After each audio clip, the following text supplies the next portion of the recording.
All right, we are live. Welcome everyone to this very special presentation of Migtown Arcade. Today we're talking about Nintendo properties that would make the best Hollywood blockbuster. The NCU, I guess you would call it. Drex, take us away. Well, this whole thing is actually inspired by Jeremy of Geeks and Gamers. Definitely subscribe to Geeks and Gamers. I've been a fan of theirs for a long time. D-Day Cobra. So shout out to Jeremy and everybody over at Geeks and Gamers. But he did a video, I believe it was this past week. He talked about the Mario Brothers, Super Mario Brothers trailer, and Chris Pratt. Obviously, there's the Chris Pratt voice, all that stuff. People had their own criticisms, but what he said was, could you imagine? Right? He's just kind of like put on like the thinking cap and sort of just kind of rattling off some properties that Nintendo has had over the years. And I said to myself, Jeremy's really right, because as Marvel has gone full on woke, the MCU, right? What people need to understand about Hollywood is that like the money tends to grift based on whatever the new thing is. That's why we've had the Westerner be the thing. We've had the sword and sandals epics be the thing. There was now we're in the comic book thing. And as that's starting to just get more and more woke, people are going, okay, so what's the next bubble? And I think, let's face it, video game movie adaptations, for the most part, have been terrible, right? So if they've been so terrible, because I think by and large they've gone with the strategy of let's put live action, live actors on the screen, and it tends to be meh. The Resident Evil movies I never liked, Silent Hill, meh. Like most of these movies were very meh. So I thought to myself, okay, the Super Mario Brothers trailer, obviously Detective Pikachu was a success. Sonic the Hedgehog, especially the first one, I really liked. And I said to myself, if we can start getting to a point where we have these heroes that we've had, that we play games, obviously, we play their games, but it's kind of a different vibe when you see them on the big screen. I thought what would be great would be to see these guys and gals. Obviously, there are people who were saying in the comment section, they said like the Avengers for the NCU would be like Smash Bros or something, right? And who knows about that one, but like Jeremy started talking about some of the franchises that he thinks would be excellent, and he said one that really stuck out, which was Metroid, because I think of all their franchises, you got to pull yourself out of the gaming respect and go, okay, how would this look on the screen? Because I think Mario's going to be a success, obviously. Obviously, Zelda being a huge thing, since, 1986, I believe. So there's all these franchises, right? And the other thing that I think is going to be big with this is that if this were to go, like I said, it's a pure hypothetical kind of thing. If these movies come out, right, Donkey Kong, the Donkey Kong Country series, Zelda, Metroid, stuff like that. Hell, even F-Zero. You could even do a double feature, right? Like games that aren't as big. One of the things that I thought about was certain franchises have been a little bit dormant over time, right, with Nintendo. And I thought to myself, if I could take certain franchises and then they show up, right? Yeah. Imagine if a franchise that's been a little bit more dormant shows up on the movie screen, and then that pushes them to make more of those games, right? That people enjoy and love. Because a lot of people forget this, but Iron Man, Thor, some of these other heroes that people love in the MCU, they weren't that big at the time in the comic book realm. Some of these guys are like B-listers and stuff like that. So I'll start things off, and I'll say the game that I think that would make an interesting movie adaptation would be Star Fox. I think that you could do things with Star Fox in terms of, making a movie that you could even focus on his father, of course, James McCloud, obviously him being betrayed, things like that. There's a certain element to Star Fox that I think, we don't really get to see too many great space battles, right? We don't see too many aerial battles. So it would be nice to see whether it be James McCloud and or Fox McCloud, and just kind of seeing that happen on the big screen, seeing Fox at home or James at home, like just really showing in a, it doesn't matter if it's like, 3D. I know there's all these little effects. I know Avatar's coming back, but like just something that's like visually stimulating to the eyes, something that really, gets your heart pounded. Obviously Top Gun Maverick, I believe, I is was the just going to biggest go movie. there.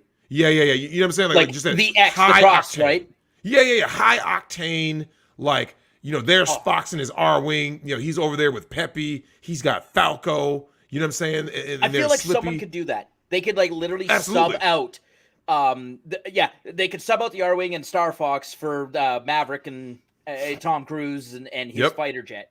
Yeah, and you Whatever could the always hell like a that little ever. flashback scene, like him at the academy or something. Like Yeah, there's endless possibilities. But I think like because like I said, gaming is one thing. Like I put myself in the mind of a gamer. It's the same reason why like if someone said Grand Theft Auto would make a better series than it would a single movie. You see what I'm saying? Because there's just so much content. But yeah. certain Like games, the I what is think, it called? Is it Sons of Anarchy? There's like a mobster series. It's not Sons yeah. of Anarchy. That's a Well, yeah. I biker mean, one. you had like The Sopranos, Sons of Anarchy. There's all kinds of series that have been out that Yeah, focus so on crime. like Walking But Dead style, right? Walking Dead yep, style set in the GTA yep. universe, and it's like Well, a there's so much you can mafia. do. Yeah, Like there's like these endless possibilities. So like that would be my game. Would be Star Fox. 'Cause like I said, there are kids out there. Shout out to all the kids who grew up watching like Macross, right? Robotech, things like that, and they got to see all these space battles. And of course, Fox is on the ground. You have Fry Bacon said Top Gun, Star Fox.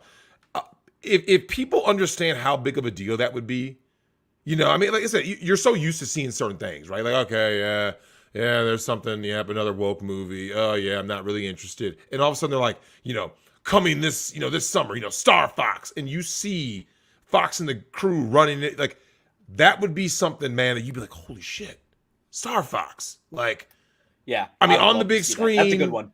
they do a barrel roll, like and they could do like certain little Oh, callbacks. yeah. Oh God, man, there's If they just did that, so much. And here's the thing, though, do you we know could the see moment, Drex? Lilat, Andros. It's just, oh man. So do you know the moments when in any movie they say the title of the movie in the movie? Hmm. I've said this before, but I'm a big fan of that because it's always a cute little thing by the director, right?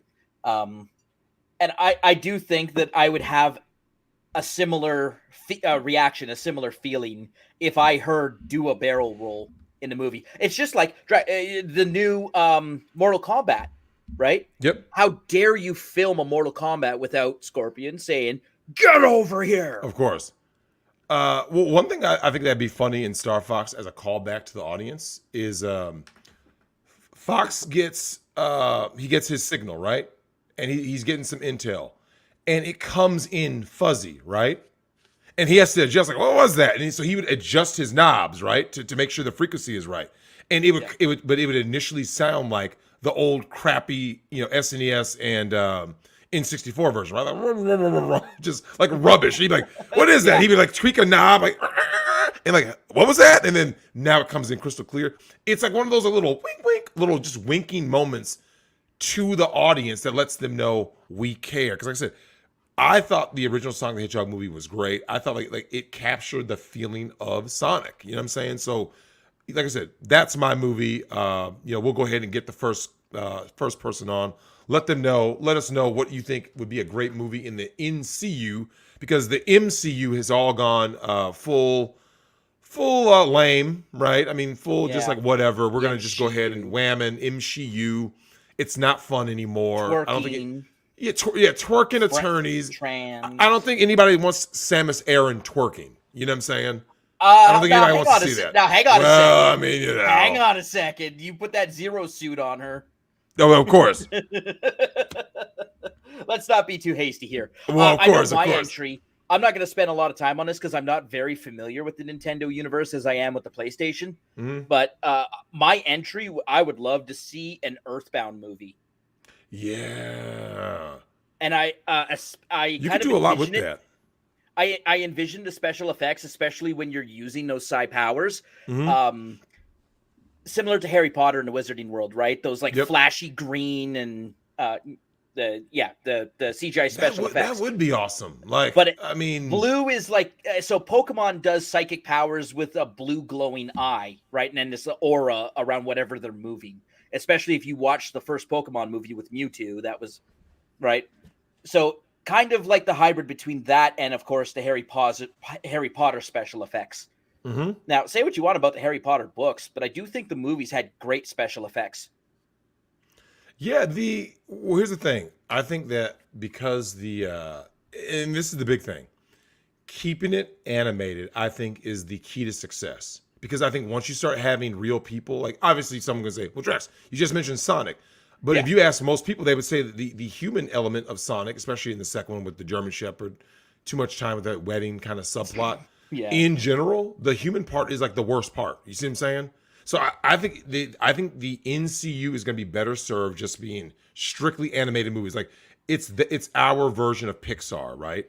Yeah, Earthbound, Scott Pilgrim effects. Yep. Corey is on board. Yeah, Yeah, dude. It would really that's the one it I would wanna be see. something. Yep. Because here's the thing, it's not something you're used to seeing on the screen, right? Like I said, No, exactly.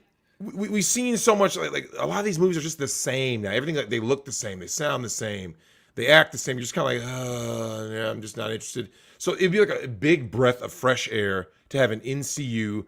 This is me hoping that Super Mario Brothers takes off, because of course we don't acknowledge the one that came out with Bob Hoskins and John Leguizamo. The behind the scenes about that movie is hilarious, though. I mean, drama abound, endless drinking, Fire Emblem the movie. That's Yeah, come up a couple times. yeah. And plus there's so many avenues of Fire Emblem, right? Like Fire Emblem has so many games with so many different protagonists that you have so many other adventures, right? You can have Well, that's like Lucina saying be the Final star. Fantasy the movie. Yeah, like Final well, which Fantasy. one? Like, yep. Yeah. You have all these options, right? Do you want Squall? Do you want Titus? Do you want No one wants Squall. Well, yeah. Yeah. That's gonna be the rom com, but Yeah. we'll get people on to let them know what they believe is going to be their favorite NCU if we ever had that. And like I said, this is just assuming that the movies would do right by us, the fans. We're not talking about like they're going to ruin it with woke politics. We're saying that this is an idealized version of the world where, I mean, let's face it, Tim. Before was it phase? I think was it phase 4 or something? Before phase 4, the MCU was good for what it was. You know what I'm saying? Like just popcorn entertainment. It was good. Yeah, it was flashy superhero movies like they always should have been, right? Yep. Your hero goes through this kind of growth and development. Of course, they start overpowered, they get cocky, they get too into themselves, they experience this hardship, and then they save the girl at the end. Like that's always been a superhero movie. And they started messing with it. Now we have twerking lawyers. This is like, you want to look at the line of, okay, how did we get here? You start with like fucking, Tony Stark, Iron Man, fucking laying down the law. Iron Man, right? And now you have twerking in a attorney's office. You're like, man, how did we fall so far? Yeah, it's even go back to the X-Men movies, right? We're not going to go do Days of Future Past. I liked that one. I'll tell you what I didn't like. Last Stand, I thought was terrible. Apocalypse was terrible. Yeah, they had a couple of real stinkers in the middle. Origins Wolverine, I like the look of the movie. I'm not sure how I felt about the storytelling. Yeah, and then they cucked Deadpool, which was stupid. Yeah. There's been, like I said, the choices you make when you start like a franchise, and especially when you do like a integrated universe, something much bigger. One of the things is that you have to have a central something that like ties it all together. So all you have to do is go like this. Okay. Oh, someone said a God of War movie done right. Yeah, I would argue it's already a movie. Like, honestly, if you just, I would watch it. If the theater said, "Hey, $5 a ticket, come here and we'll just watch someone's playthrough of the God of War games." The game is naturally cinematic. Is the issue? I think I'd watch it. Especially if I wanted to show someone like, "Oh yeah, hey, I want to show you this really cool game that exists." We'll just watch it as a movie. Mm-hmm. It would work. I'd pay $5 for that. And if I get to, get some popcorn, like it'd have to be a social thing. I've already played the game, so I would get nothing out of it. But anyways, our first caller is Stu. Stu, come on in. Hey, how's it going? Stu, what is up, man? Not much. How about you? Well, it is Friday, and we are in that mood where it's like, Stu, you and I both grew up in a time where games were a lot better. And, Nintendo didn't do all the woke shit. You know what I'm saying? All these other companies went woke, turned into trash. But Stu, think about it like this, right? Mario has to be the starting point, right? Yeah.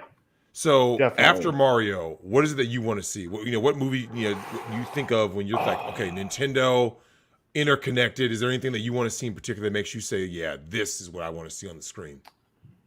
I mean, I'm gonna leave. You guys already mentioned Metroid, which was going to be mine, but Oh, you can talk about what you would want to see in your Metroid movie. oh, Do you want like a recreation? Or do you want like something brand new, like a new adventure? I'm kind of torn between that because, to be honest, I never really got picked up on the story from playing the Metro games as a kid. Like I know more about the Metroid story from YouTube videos than I do Oh, from really? playing the games. Yeah, I don't know Wow. why. It just went way over my head. Maybe it was because I didn't get into it as much. But because I mean, you played Metroid for the gameplay more than I think most people did. For exploring the worlds, Metroid Prime was literally my childhood. Prime Hunters was probably the one I got the furthest in.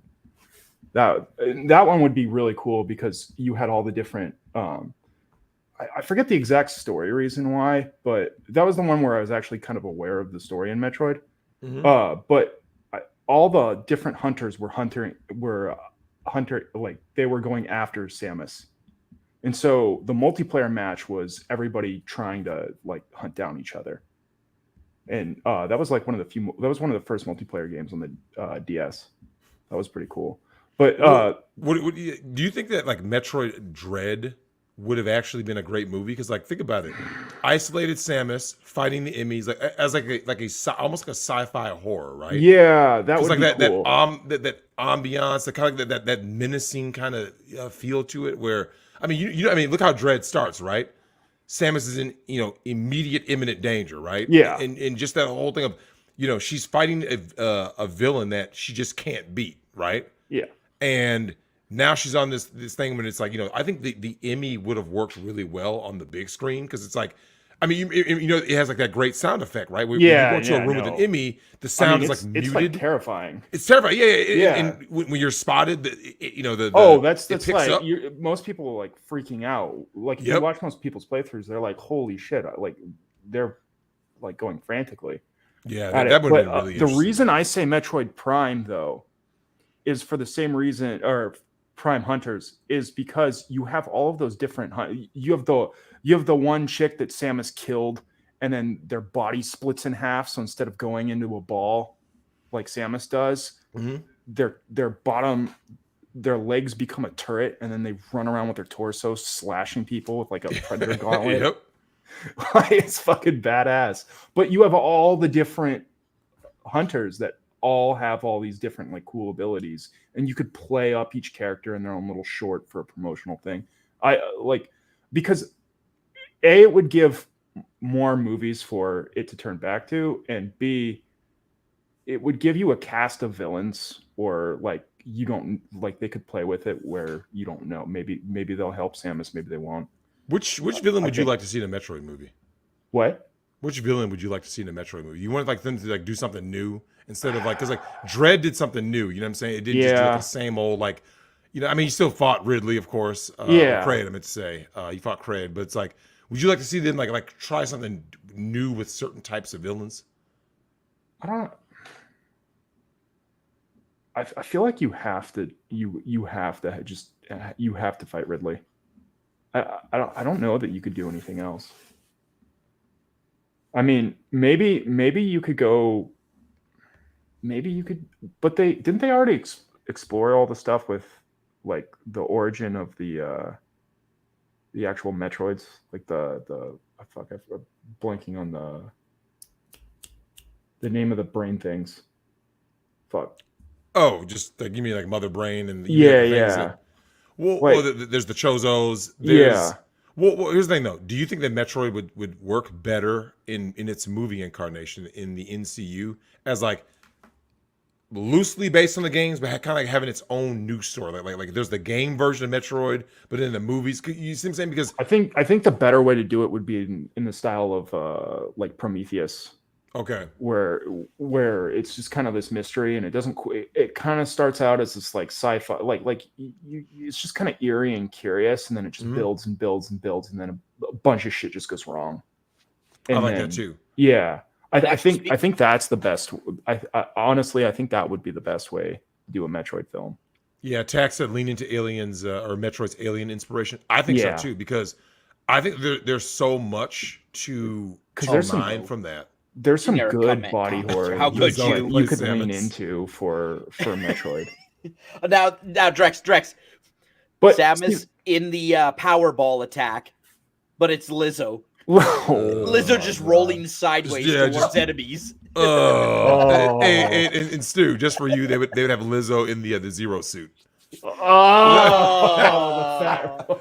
right, good night, everyone. Oh, just you imagine that, like the jiggle.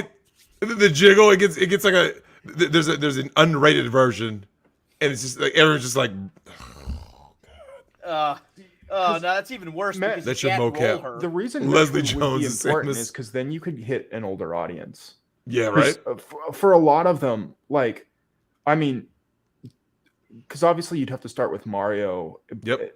I think because Metroid would be the one where you could get the adults more, and I Agreed. think that's Older that's teens, the one like the adults, yeah. like the 20-year-old audience, like the before they have kids, so they're not going to see the younger movie, and then the late teens, like early and mid 20s audience, because I think those would be harder to capture.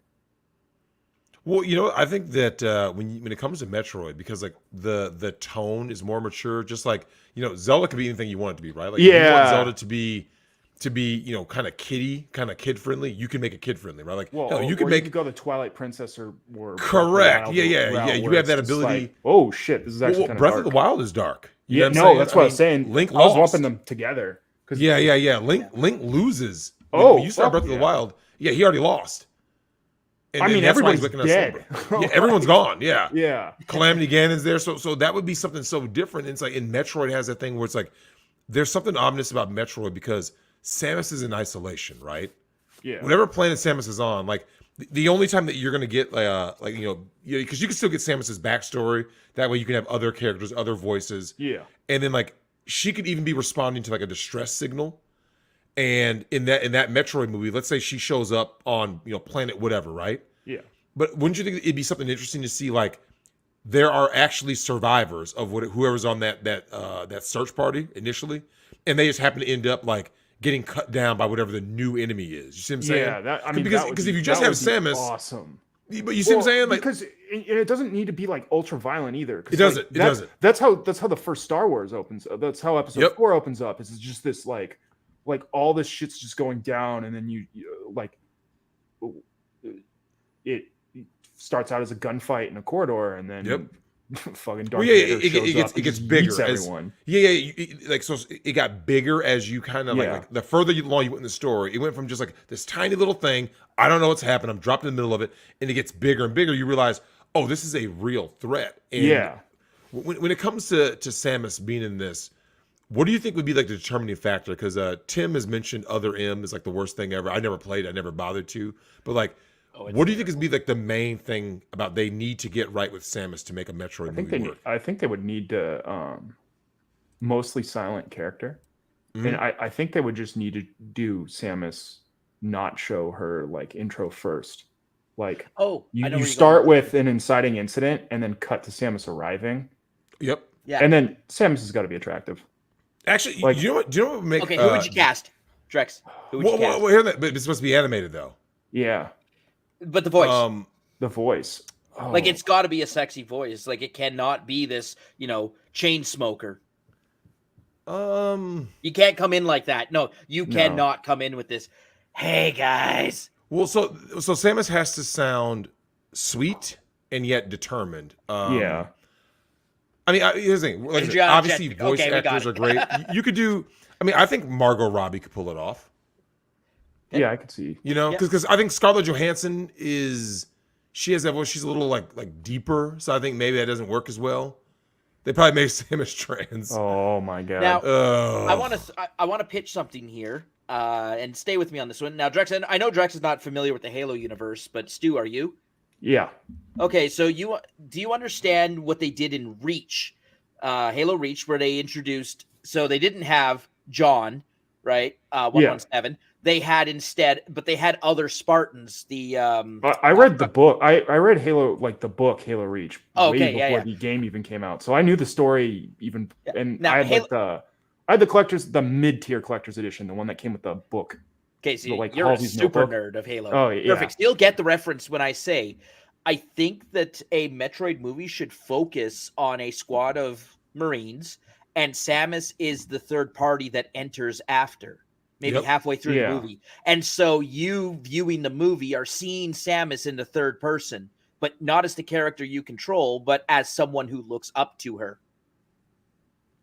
And I think that would do what she means to all of us as fans. It would do that justice. Drex, it's like what Kojima said about Raiden, right? I had developed Snake as far as he could possibly go. So I wanted to show Snake from the other side, someone who looked up to him, who called him, Snake, you're a legend.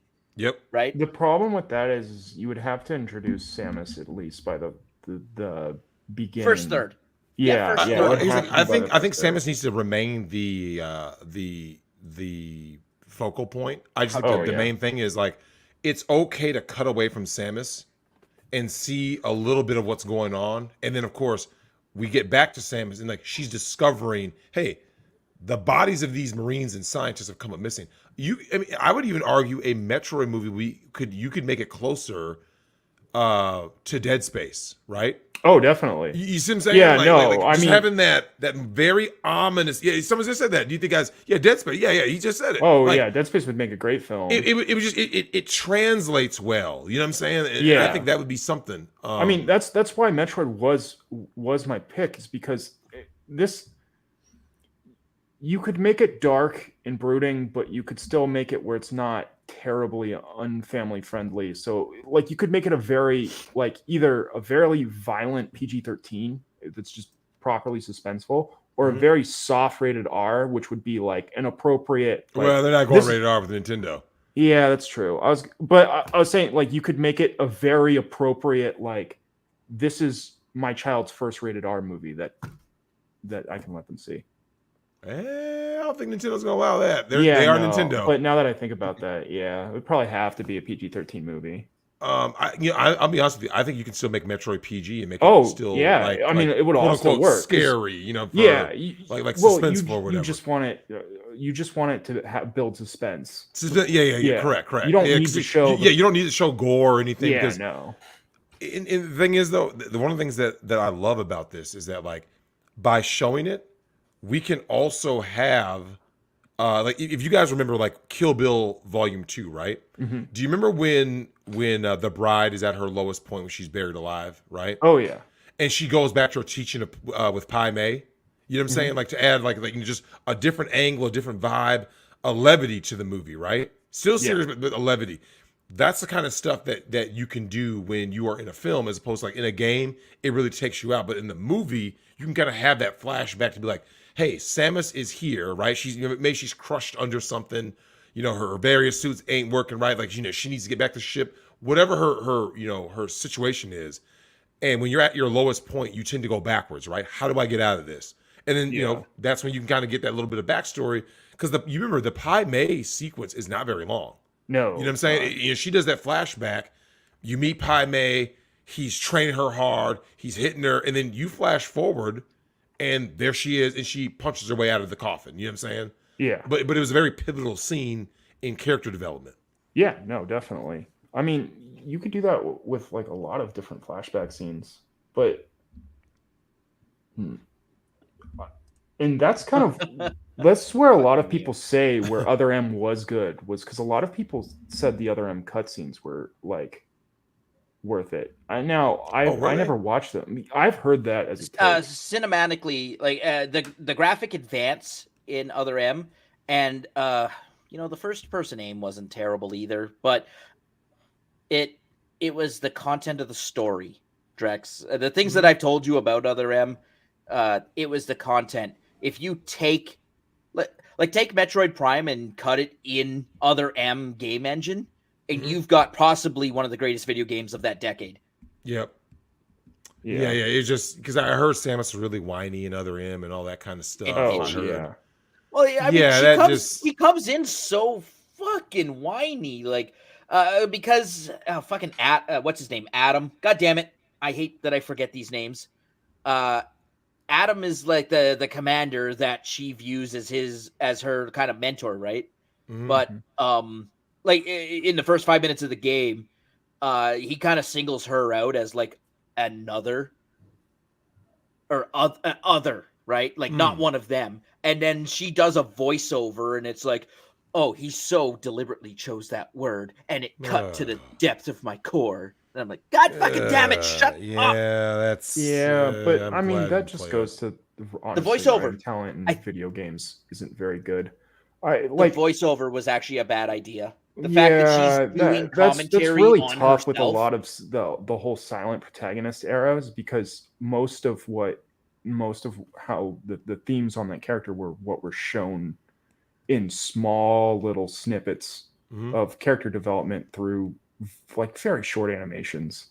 And to Outsiders. translate that to like speech, I mean, the tone of someone's voice and how they deliver it will say more about a character, like on their first sentence, than a lot like anything that's actually going on. If you fuck that up, you've But pretty Stu, much that's why I think that it goes back to what you said. She doesn't need to be a very talkative protagonist because no.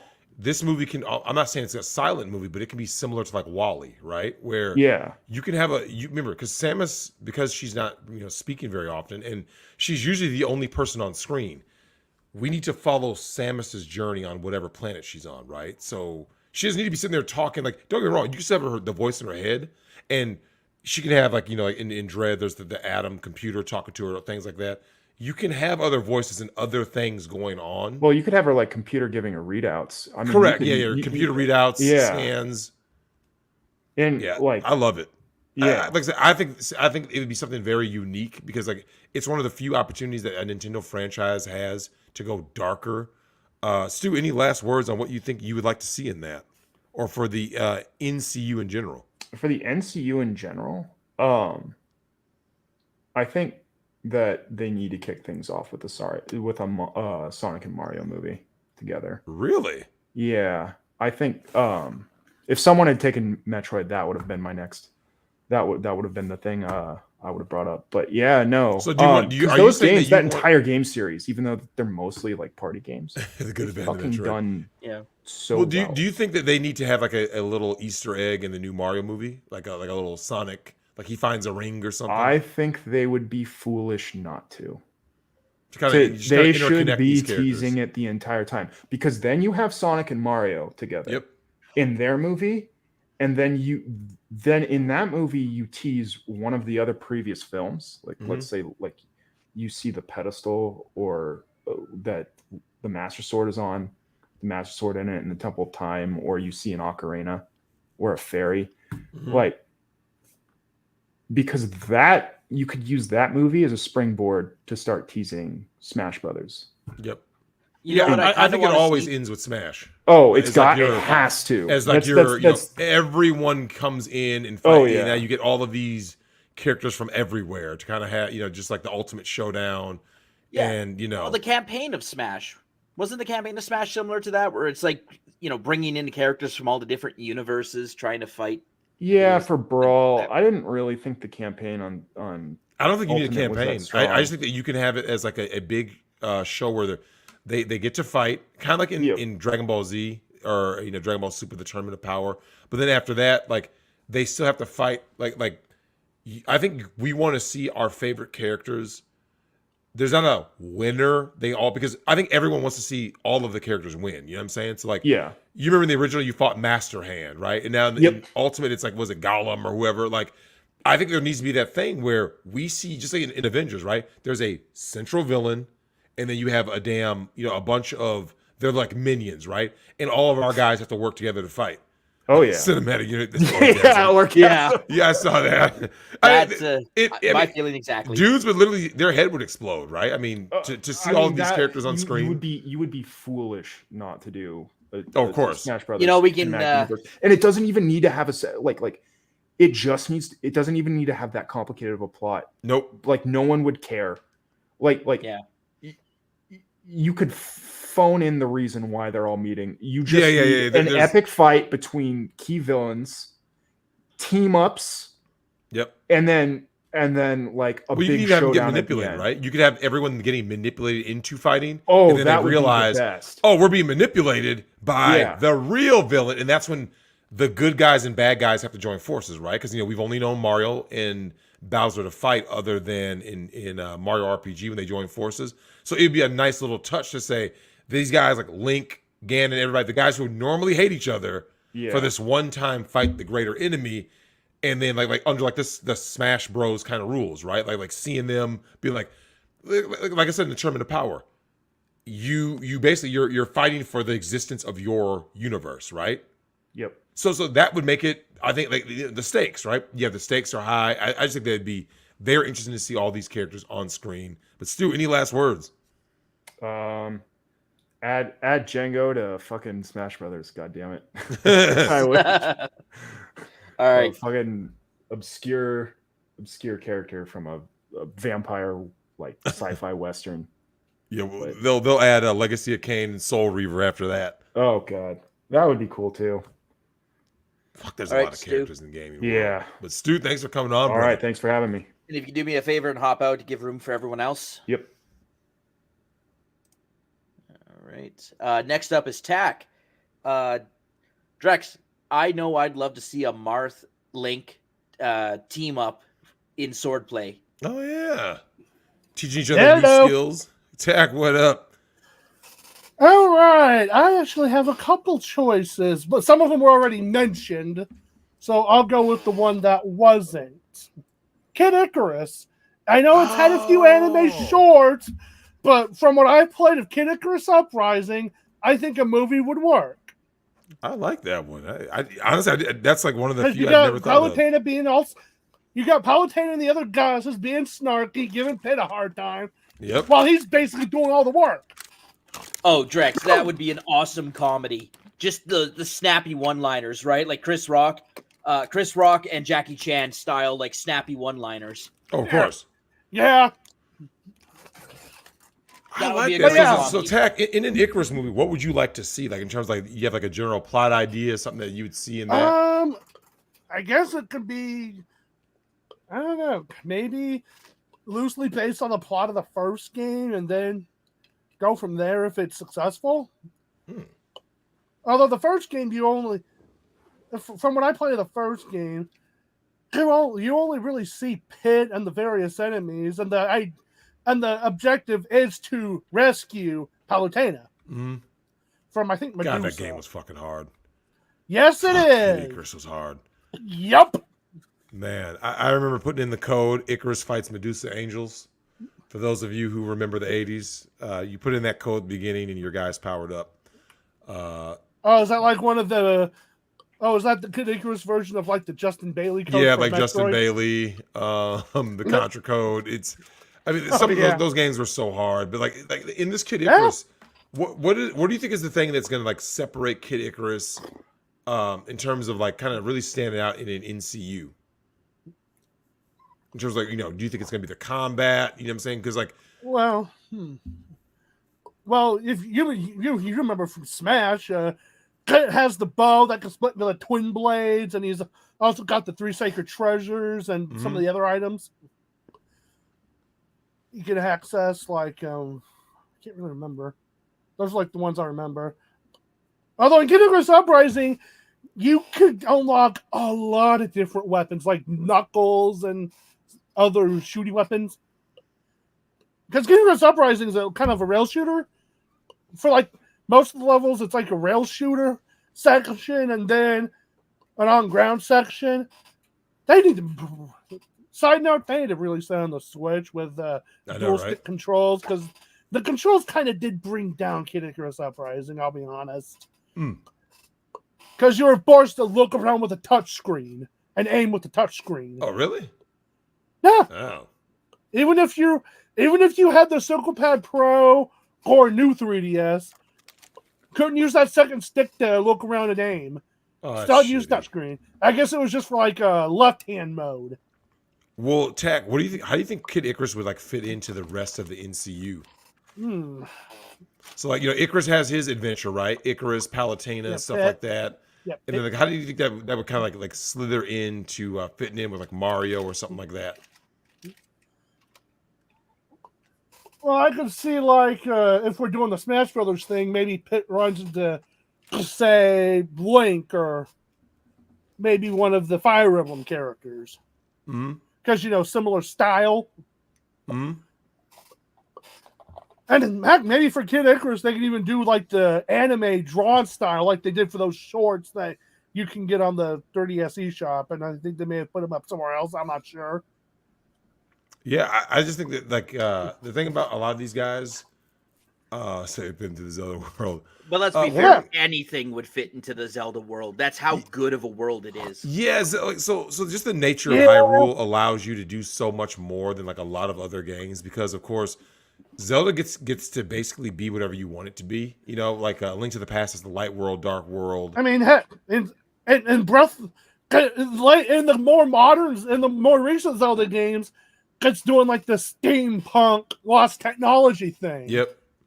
Yeah, it can do anything. I mean, like it doesn't have to have a time. Part of the expansion pass for Breath of the Wild, the final reward is a friggin' motorcycle. Yep. Well, yeah, so it's very like unique. It's a motorcycle. That sounds like the sky's the limit. Maybe even not. Yeah, well, I mean, they did that in it was a Skyward Sword when you were. And they're doing more jumping. sky stuff in Tears of the Kingdom as well. Yep. Yeah. I figured they would take a note from that from Skyward Sword. Zelda in space. That'd be kind of funny. That'd be funny. Now, Tack, in your Kid Icarus movie, what do you think would be like one of those things where you could say this can get people interested? Because like, let's face it. If you are the executive producer, you need to get someone interested in Kid Icarus that may not know about it, right? In the same way that like, there are certain Marvel comics and DC comic characters where like they aren't as well known. So how do you get someone in the theater? Because I know who Kid Icarus is, right? But like I bet you your average person is like, who the hell is Kid Icarus? You see what I'm saying? So how would you get someone into the theater to watch Kid Icarus? I would market the fact that it takes stuff from Greek mythology because it's got like Hades, Medusa. They're obviously not like their Greek mythological counterparts, but it's still that basis. And I think Palutena is basically supposed to be Athena. Yeah. So that might help draw some viewers. The ones that like Greek mythology. What about a God of War Kid Icarus crossover? That would be weird. Yeah, Kratos just shows up. Especially since knowing Kratos, he'd be trying to kill Pit. Then get probably Bayonetta and her. Or he might be trying because Angel. Well, the history that Athena and Kratos has, right? So it would be Kratos trying to kill, the quote Palutena, and of course, who has to come defend her. And isn't Athena in God of War? Isn't Athena the one who gave Kratos the blade? Those two universes don't go together, but no. There's just the tone is just like yeah. I think that's like a terrible fanfic. Yeah, Kyle's got definitely. It right. Boy. And for my other idea, I'll go ahead and start with that. This is going to be a throwback from before my time. Captain N. Oh, Captain N, the Game Master. Only problem is that in and of itself is kind of like I guess you think of Captain N, it's similar to like a compilation of Nintendo stuff. Okay, yeah, I guess. As opposed to like Mario is his own series, Zelda, Luigi. True. Yeah. Captain N, because I mean, the whole purpose of Captain N was basically an advertisement for Nintendo's franchises, right? Yeah. I guess that functioned more like a big crossover movie. Like like you would see Mega Man in there. You would see, Simon Belmont would be in there. Like, which Mega Man movie would have potential too. Yeah, I would hope that they. God, there's so many. I would say I'd even consider Mega Man honorary Nintendo because he got his start on the NES. Famicom. I think it was illegal. Oh damn! Oh, brutal! Oh my goodness! Brutal. That is savage. Now, when it comes to the villain, right? Who would you want as your villain in the Kid Icarus movie? Well, if it's more or less following the plot of the original game, then it'd have to be Medusa. But it could also be someone like Hades. Spoilers for Kid Icarus Uprising. Or some of the others. I'm not as familiar with Kid Icarus. I've only played I played a few stages of Uprising, and I've played a very small bit of the first one. I don't think I got past the first level in the first one. It's just that hard. Well, everything. So yeah. I didn't know that someone said that there's a Mega Man movie in the works. I was like, are you serious? Damn. I know there was that fan movie from years ago. Oh, really? I don't remember how that was, though. That's news. I figured someone would say Mega Man at some point. I see how it could work. It's not technically Nintendo since it's a Capcom franchise, but Yeah. That's why I called it honorary Nintendo. Yeah, it's like one of those on the Famicom NES. Yeah, it's like Mega Man is it's a kind Capcom. of a stretch.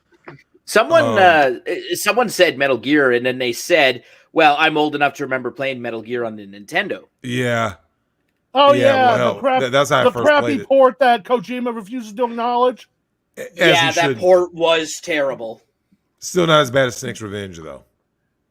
No. Yeah, that was just not. That's just flat out non-canon. Yeah, Snake's Revenge actually is an embarrassment. Anyways, I'm not going into it. I mean, we'll save that for the PSU. Yeah, right. Yeah, Snake pretty much is PlayStation at this point, even though he again started on the MSX, which was, I believe, the MSX was only released in Japan and parts of Europe. I think Europe did get the MSX. Yeah, America never did. Yeah, I think it might have been Japan only. Yeah. Anyways, you guys stay busy there. I gotta run in. Sorry, Tech. You guys stay busy for a second. Movie. I can kind of see it being like Star Wars meets Top Gun with furries. Wait, which one? Star Fox. Oh, yeah. Well, yeah, someone in the chat talking about furries. I can see it being Star Wars meets Top Gun, but with furries. I have a very tragic image in my head of the furry thing going on with Star Fox. It's like everyone knows it's inevitable. No one wants it to happen, but everyone knows it's gonna happen. Yeah. So it's like, can we not do the furries? And it'll be like, especially if it comes up for Halloween. Animals, it's unavoidable. Yeah. Anytime you add them, everybody knows the rules. One of the things is though, everybody. Well, when it comes to the NCU, right? I think the beauty of this is that, like, much like with comics, right? You have all these characters, but like you have a baseline for what you can do because of their stories, the characters, but like you have all of this extra space to kind of do your own thing, right? Like one I'm not sure how I would do it. Be F-Zero because it's a racing game mostly. Although there was the story mode in F-Zero GX. That game's hard as balls, by the way. I've heard that from numerous people. That game's brutally hard. Ugh. But yeah. But for the most, and I know Captain Falcon is supposed to be a bounty hunter. So I guess you could have him doing some bounties on the side or entering one of the F-Zero races to get to a bounty. Yeah, F-Zero would be unique. Once again, the high. Although there was the anime, so there's that. Remember there was the F-Zero anime? F-Zero. I vaguely remember that. Like vaguely. I mean, I think you could do a lot with F-Zero. I think F-Zero is one of those things. I don't think they dubbed all of the episodes. I could be wrong though. I just remember there was the F-Zero anime, the game on GBA, the second F-Zero game on GBA was basically a tie into that. Yep. And then there was F-Zero Climax, which never left Japan because I guess F-Zero GP Legends sold poorly. Well, F-Zero just isn't properly. I just don't think that they make them properly. I think that it's one of those ones that has potential. And speaking of potential, remember they haven't since F-Zero Climax. That was the last F-Zero. They have all these potential with their franchises. And when it comes to these, which is the Nintendo franchise that you think has the most potential for not only a movie but also a game as well? Well, Let's see. Maybe. Well, we definitely need a new Star Fox. We need a new F-Zero. I mean, remember they tried Star Fox on the Wii U, and that was a mixed bag. I think they did the Star Fox 64 remake, which wasn't bad. Wait, they remade Star Fox 64? What was that? On the 3DS. Yeah, Star Fox 64 3D. I don't think that counts. No, but it's more of a. It was just a port / remake, anyway. But they did it. So yeah, you want to play Star Fox 64 on the go? Get a 3DS. There you go.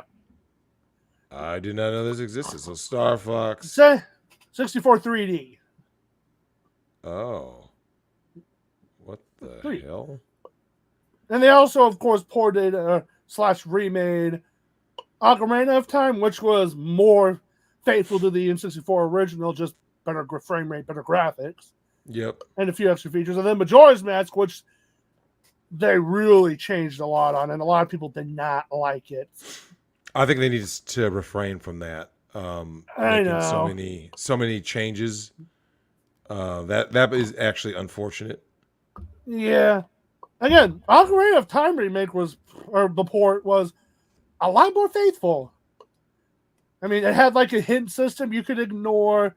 It had unlockable boss rematches. That was cool. Boss rematches are always cool.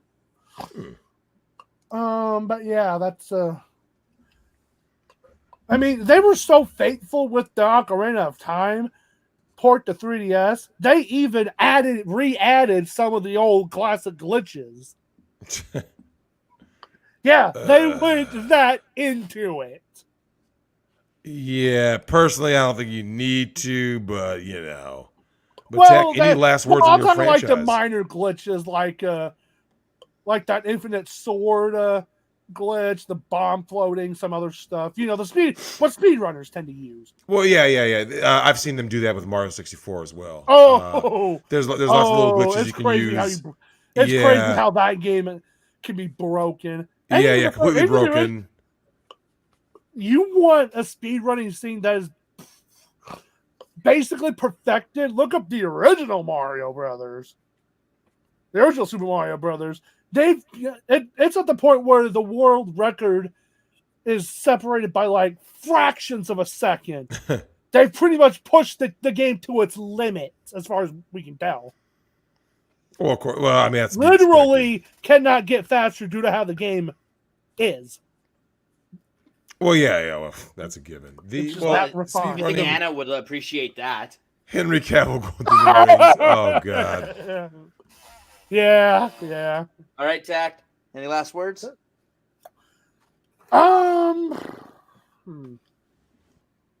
out of Cook County Jail. Damn. Well, Tack, you only got a little bit more before the purge law, so you stay safe, brother. Stay safe. Yeah. Well, you got 2.5 months. Well, that doesn't go into effect until what? January 1st. Of course.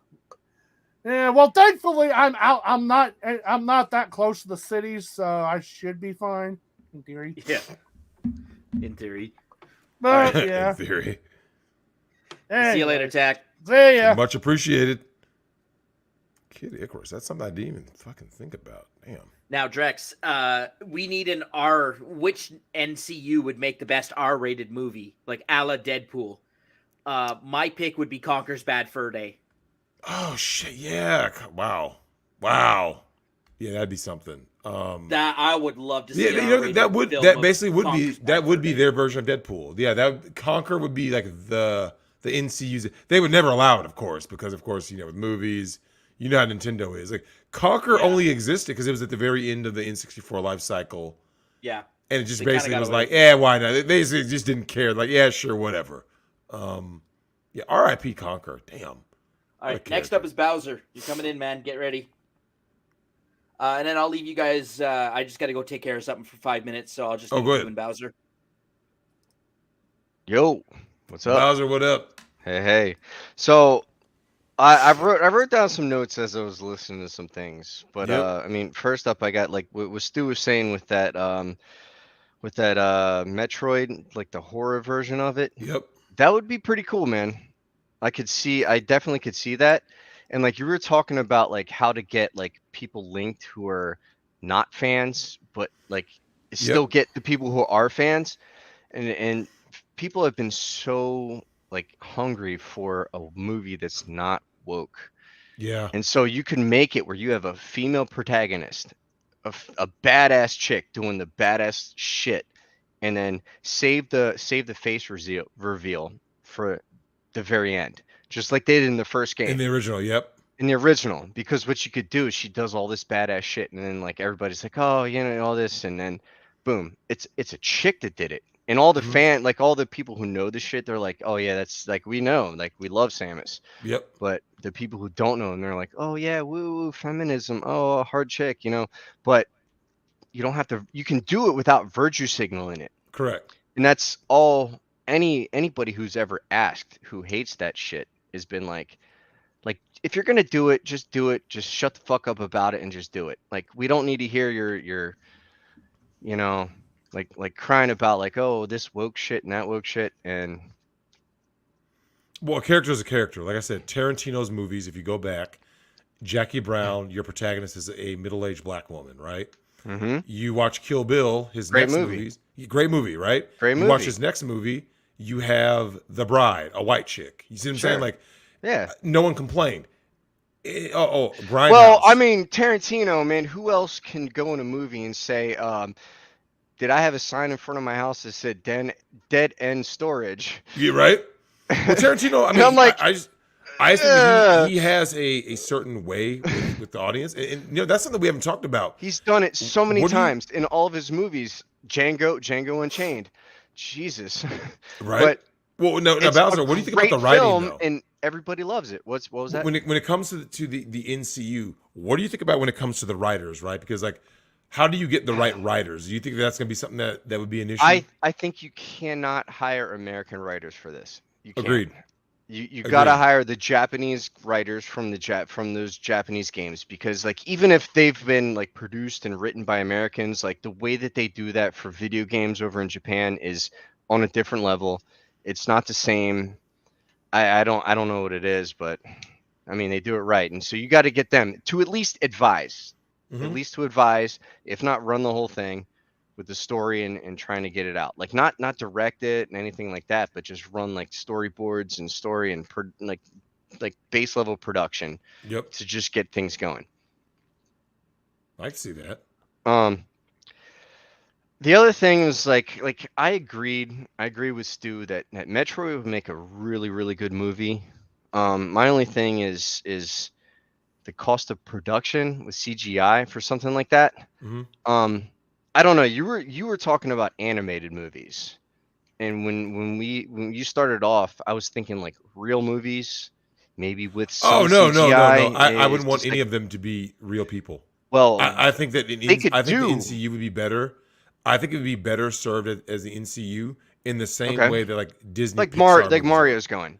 Yeah, like Mario's going. Yeah. Because I heard like a couple days ago, I heard that the Mario trailer was out and everybody was pissed. They didn't show Mario, blah blah, and this stuff. And then like it popped up on a YouTube ad for me, and I saw the trailer, and I'm like, yo, Bowser's attacking the castle. The penguins are bullshitting. Like, oh, yo, Mario just pops out and then they go, and I'm like, oh, okay. They actually did this like half kids movie. Yep. And half like nod to all the old school. Yep. 30 to 45-year-olds that grew up in Nintendo, and like, hey, Absolutely. we'll go see that, because you know what? They can take their kids to see that. It's all movie. about taking the kids. It's all about it's always about the kids, because Bowser, that movie's going to make some money.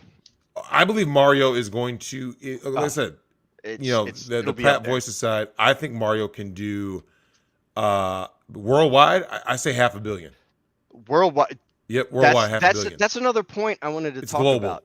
Is when you're talking about doing video game movies, like a lot of this stuff people are talking about is international market, like China, Japan, Korea, Indonesia, all those markets, and they're all about all those Japanese games that get imported to the US that the US knows. And then you have like you played it. but would make like a good story that most Americans don't actually know. You could do Contra, like Yep. in the style of like, you know, maybe like Predator or Aliens, something like that, where they're, you know, like, well, not aliens, but Well, like but here's the thing, though. Predator versus aliens, where Konami's there's a lot of aliens and one Predator. You know, Contra's Konami though, because it has to be in that was Don't get me wrong. I mean, I look at it like Nintendo, because everyone views it. Yeah, because I mean, even hell, it started in the arcade. And so I get you there, but the other one would be like, you could make it, because they've already done so many shows that are sort of like this, but without like the drama. Would be like River City Ransom. Oh God, yeah. Because they could turn that into a fucking, like, that sounds like a CW show, CW or UPN or whatever these networks are, like, and they could do that kind of show, but like actually bring the drama where like you're fighting to try to get your girlfriend back, or even with River City Girls, however you want to do, because both games are good. Yep. You could do those. Oh, and then there was another one with this is my out there suggestion, would be like Bomberman. Oh like, God. But in the style of like Law-Abiding Citizen. Oh. Bomberman just blowing shit up, like, dude. Bomberman blowing shit up, the fuck the government. Dude, well, you know, with animated stuff, you can always like have, like, you know, you have all these different metaphors for everything, right? Mm-hmm. So like, you know, you'll have some entity and everyone knows, like, oh yeah, that's the government, but of course in the show it'll be something else. But you know, one of the things that I find funny about all of the things is that there's just so many possibilities, and they're untouched. Bowser, what do you think about that? You know, you have all these untouched properties that can really flourish. Well, I mean, I kind of understand why there's so many, because like, I mean, when you really, because we're thinking about it right now, and we're throwing out ridiculous ideas for what could be a movie, and we think it might be good, but when it comes to practical application, it might be the worst thing you've ever seen.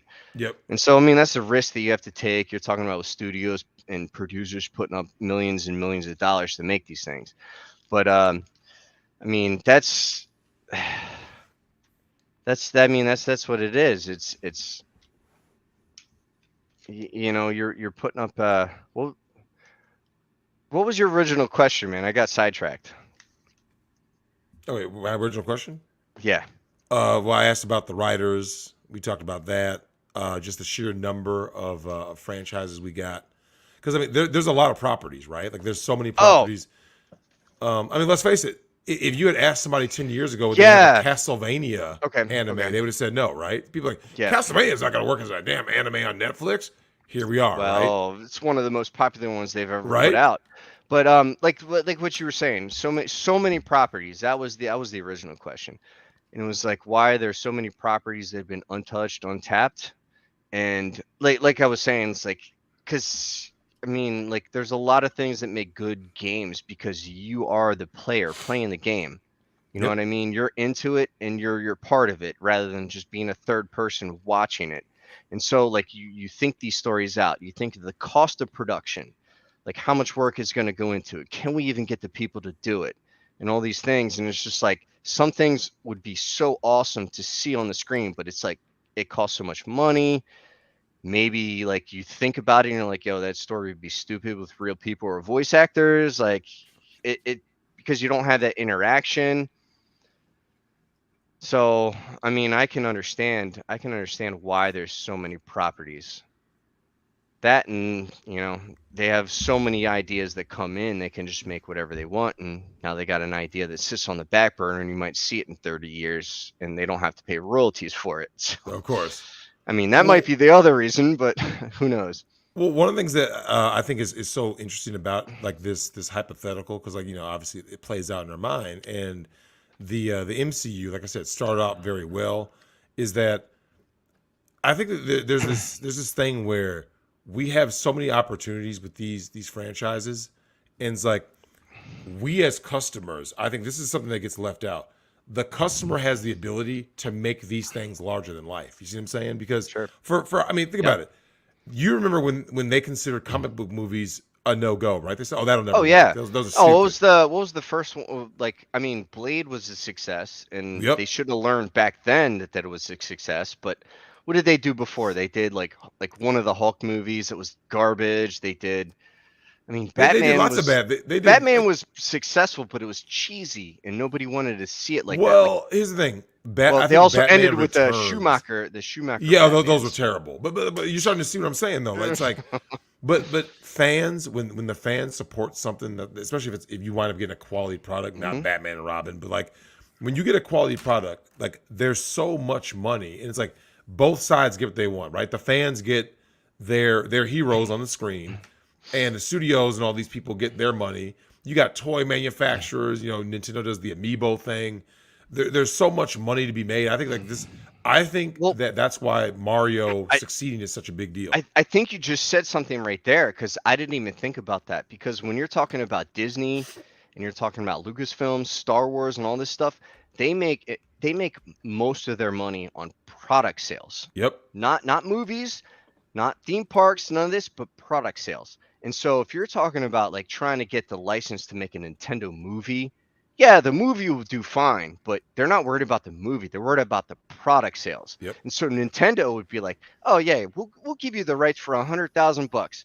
You make the movie, do whatever, and like you just keep all the money from the movie, and then they'll make 20 million, 30, 50, $100 million on the back end on product sales." Well, absolutely. When it comes to, I mean, yeah, remember these people are businessmen, right? Oh, First and yeah. foremost. It's Yeah. a business, right? They're a corporate Well- giant. So Well, So, that's I mean- why. I mean, that's why I was talking about like, are you talking about animated movie? You're talking about we're just Oh, no. So, bullshitting? yeah, Or so- are you talking so- about something that could actually be a reality, like they could do, like without like the complications? So the main thing that I'm focusing on is what I want people to understand is that like we're just imagining the NCU to be like the Mario movie, right? Which is it's only going to be animated, 3D models, right? It's not going to be some of this like live action stuff. It's going to be Mario, you know what I'm saying? In like I said, Zelda. Because let's face it, the advantage of this is something that no one talks about when it comes to animated movies. The characters are eternal, right? Okay. If I put out Harry Potter movies, right? J.K. Rowling can write Harry Potter books forever, right? If she wanted to. Cool, fair enough. But when you cast a movie, humans age. You see what I'm saying? What are they gonna say? Harry Potter is always Daniel Radcliffe. Correct. But what's the problem with that? At some point, remember, Daniel Radcliffe is going to age, right? And J.K. Rowling can eventually, sunset because she's older also. I get what you mean, because like I've seen remade movies that our parents used to watch. Yep. And we saw the same movie, and I'm like, oh, the main star is this guy, and they're like, no, the main star is this old motherfucker. Yep. And so It like, happens all the time. I mean, Yeah, let's yeah, face it, they like, do. Bond is eternal. Like, and that's the thing. It's like when you animate something, you don't have to cast, or recast it. Say like, the voice of your people is the voice of your people. Obviously, you could change it a bit, but it's like, at least you know that I can make Zelda movies, right? And Link as a character is eternal, right? Whereas if you cast a person, that's that, right? Like Daniel Radcliffe can't be doing Harry Potter movies for 20 more years. well, right? yeah. You know what I'm saying? But like, But when when we people animate, see- we're when- eternal. But if there hasn't been enough time in between, and people see the new actor, they're gonna be like, oh, that's not who I remember. Like, Mm-hmm. and so it won't. I don't think it'll sell as good. That's why a lot of these early remakes have failed so miserably, because they Absolutely. recast and they don't see that, like, they change it. Like it sold and it was a cult classic for a reason, and then you try to do something else with it. I agree with that. It was too soon, and it was too soon. Now, when it comes to a lot of these movies, right? What do you think could be like the one thing that could really derail it for all of the NCU? We're talking about Mario, whatever. Like, what do you think could derail that momentum? Jeez, I mean, Sony already has their hand in Hollywood, like production, like entertainment, because they own Crunchyroll, they own they own those animation companies in the US. And so if they actually smartened up and figured, hey, we can put a couple dollars into production and make some movies, and then make the money on the back end on residuals and product sales and everything else. If they actually decided that they would, I guarantee you, if Mario the movie is a massive hit, so you're gonna start seeing way more video game movies from Sony. I think it's the new bubble. Like, what do you think about that? What do you think What's about? the only thing because of superhero movies? Done. Superhero movies are the only thing that's ever really made money in the past, like what, 3-4 years at Hell, least. more than that. I mean, think about it. So, the original X-Men came out in the year 2000, right? Mm-hmm. And from that point forward, right? And I mean, obviously, we get up to Iron Man in 2008. So let's look at 2008, right? Mm-hmm. In my lifetime, there's never been a time where a particular genre has been profitable for this long. You see what I'm saying? You know what I'm saying? Yeah. Like the Western, it was there, and then it faded, came back, and but like not this long sustained. You see what I'm saying? Because the reason why it's not sustained is why, Bowser. Well, there's not that many stories, right? Because if you and I say, hey, we're gonna make a movie. If you and I make, let's say, like Silence of the Lambs, right? Mm-hmm. We don't have 100 books of Silence of the Lambs, right? Like new adventures, and the actors age, the material may not be what the director wants. But when it comes to a Mario adventure, Zelda adventure, Donkey Kong, right? There's so much material, and that's what comic books represent, right? You have so many arcs in comics. I think that you can delve into. You said something right there, because what you said was Mario, Zelda, Link, all this stuff. There's so much material. I know you grew up the same time I did, so I mean, that like you saw Mario Brothers on TV, you saw the Zelda cartoon on TV. This is when they had no material. None. And they were so bad. They were bad. Is that why they were bad? So bad. Like, but Bowser, why were they bad? Because they just started. Like they just started. They had no material. They were just blowing it out of their ass, and they had no idea. Well, think of it like this. By the time the Zelda cartoon was on TV, we only had 2 Zelda games. We had Zelda 1, Zelda 2. And Zelda 2. And Zelda 2, they were both way different games. Way different games. But here's the thing. There wasn't enough lore then. You see what I'm saying? Like, so they were fairly the same. Yeah. Drex, like, what about Wand of Gamelon? Come on. Oh God, Jesus those Christ. CGI Zelda trash. Oh God, those never happened. Drex, what would happen? What would happen if you come home late from work and you got 1,000 messages in your Discord? It's like, hey Drex, guess what? They're making a Zelda movie. Oh really? What is it? Wand of Gamelon. So you know what though? I would Tim, I would do a throwback. I would do a callback to that terrible those CDI Zeldas. You know why? Like, let's say Link hits his head in a Zelda movie, right? He hits his head. Everything goes 2D.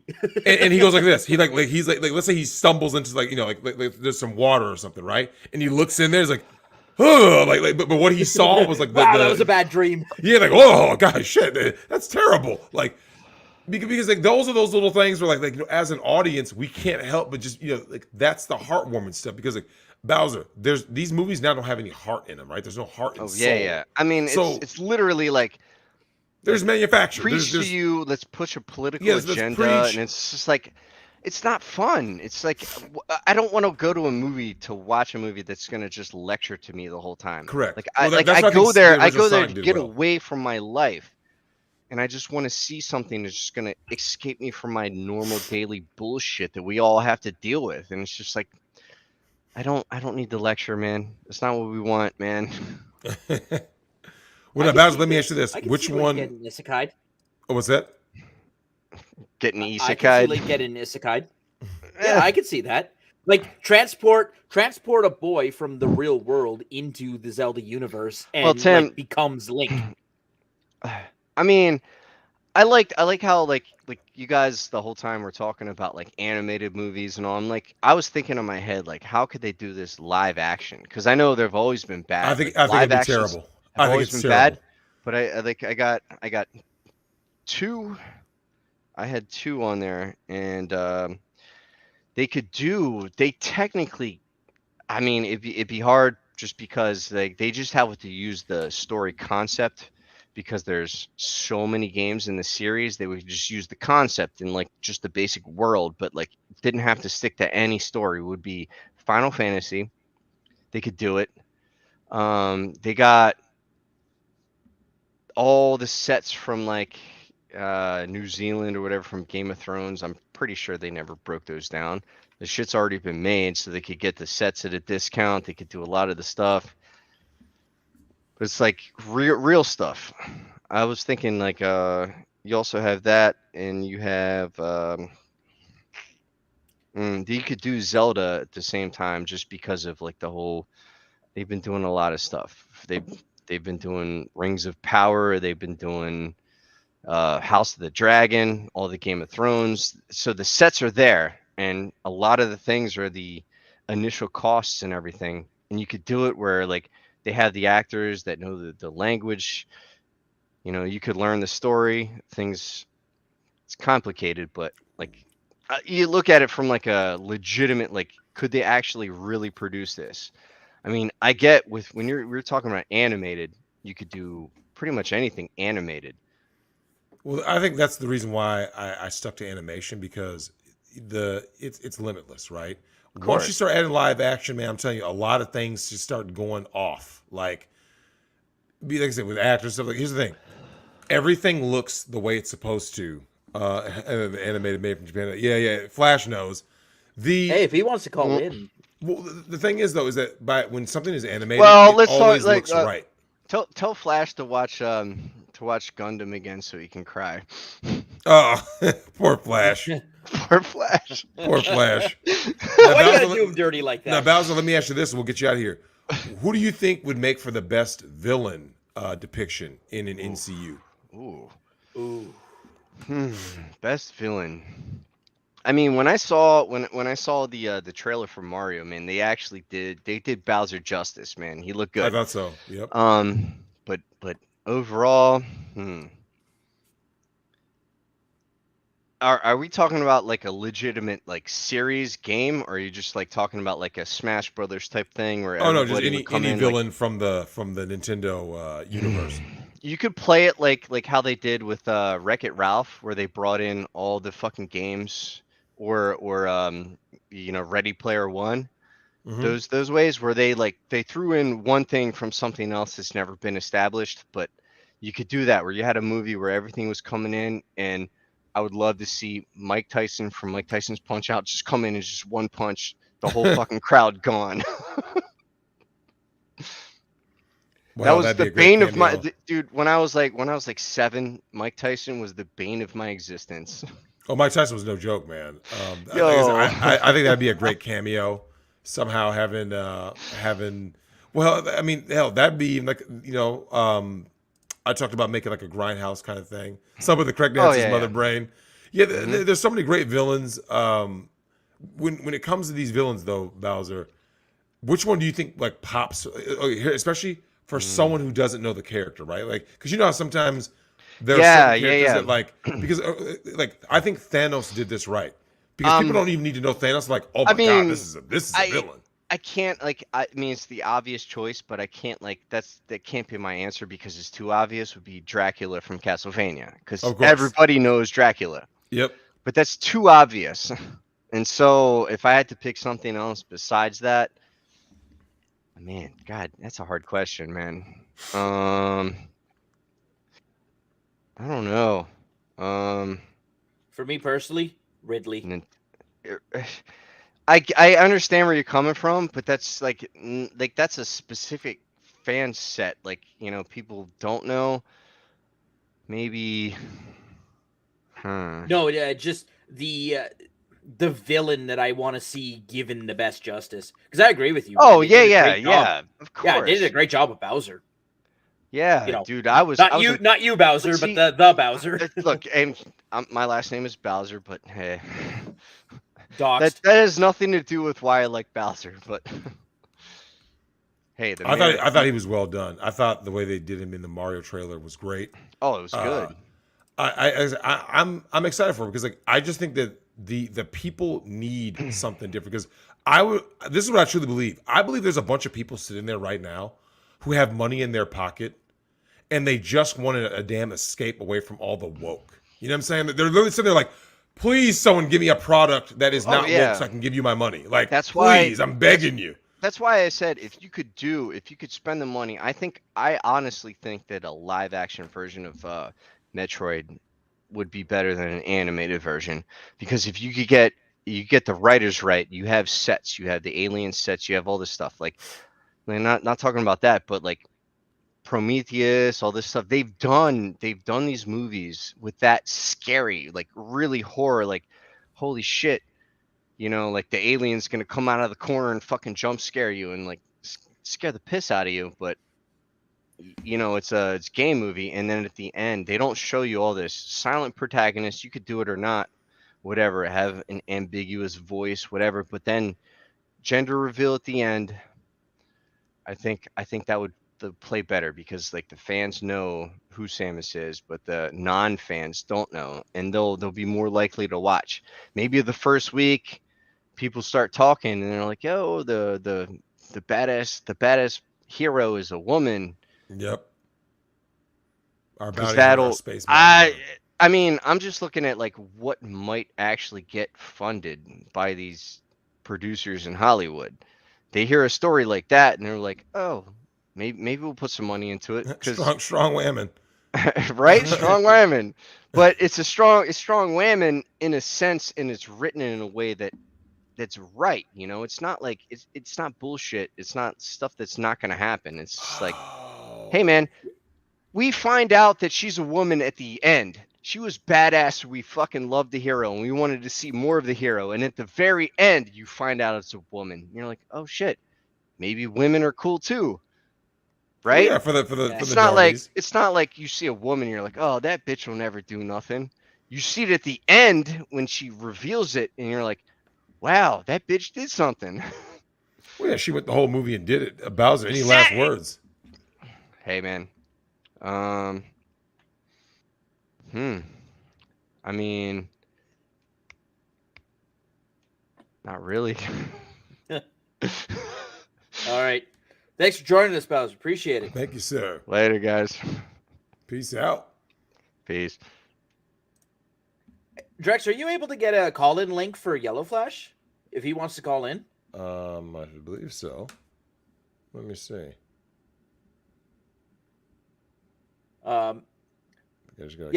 Whip is up next. And Whip's gonna do you real dirty when he comes in with that picture. Oh, look, I was set up. I'm telling you guys. Yeah. But never mind. Now there's two Whips. Okay, so he's having connection issues. Someone said, where's that? Yeah, Gygas would be an interesting one to see on the big screen. Because I think that you need a compelling villain on the screen. Because here's the thing. Whenever you start something new, people want to know, hey, man, I'm watching, think about this, Tim. A lot of people went to go see a lot of these comic book movies without ever reading a comic book in their life, right? Yeah. You know what I'm saying? Think about it. So the thing is, you have to get someone into your universe that is new. Because remember, preaching to the choir, yeah, that's fun, that's cool, but that's not what's going to make you the real money, right? It's getting the random person that's just sitting there going, what is that? I like what I see. And then they jump on and they say, that's what I want to see more of, right? So, that's what the Mario movie did. That's what Sonic movie did. So, yeah, because they're the two most iconic franchises possibly in the world. No, definitely in the world. I think it's actually been proven that the Mario Brothers are the most iconic video game IP. Mm-hmm. Like, it's not even close. And of course, Flash, I just sent you the link. The villain that I really want to see on the big screen, because I think they could do him right, would be Ridley. I think Ridley would be well on screen. Especially like if they do him just like they did Bowser. Where, you see as the imposing, bloodthirsty, sadistic, what he is, right? I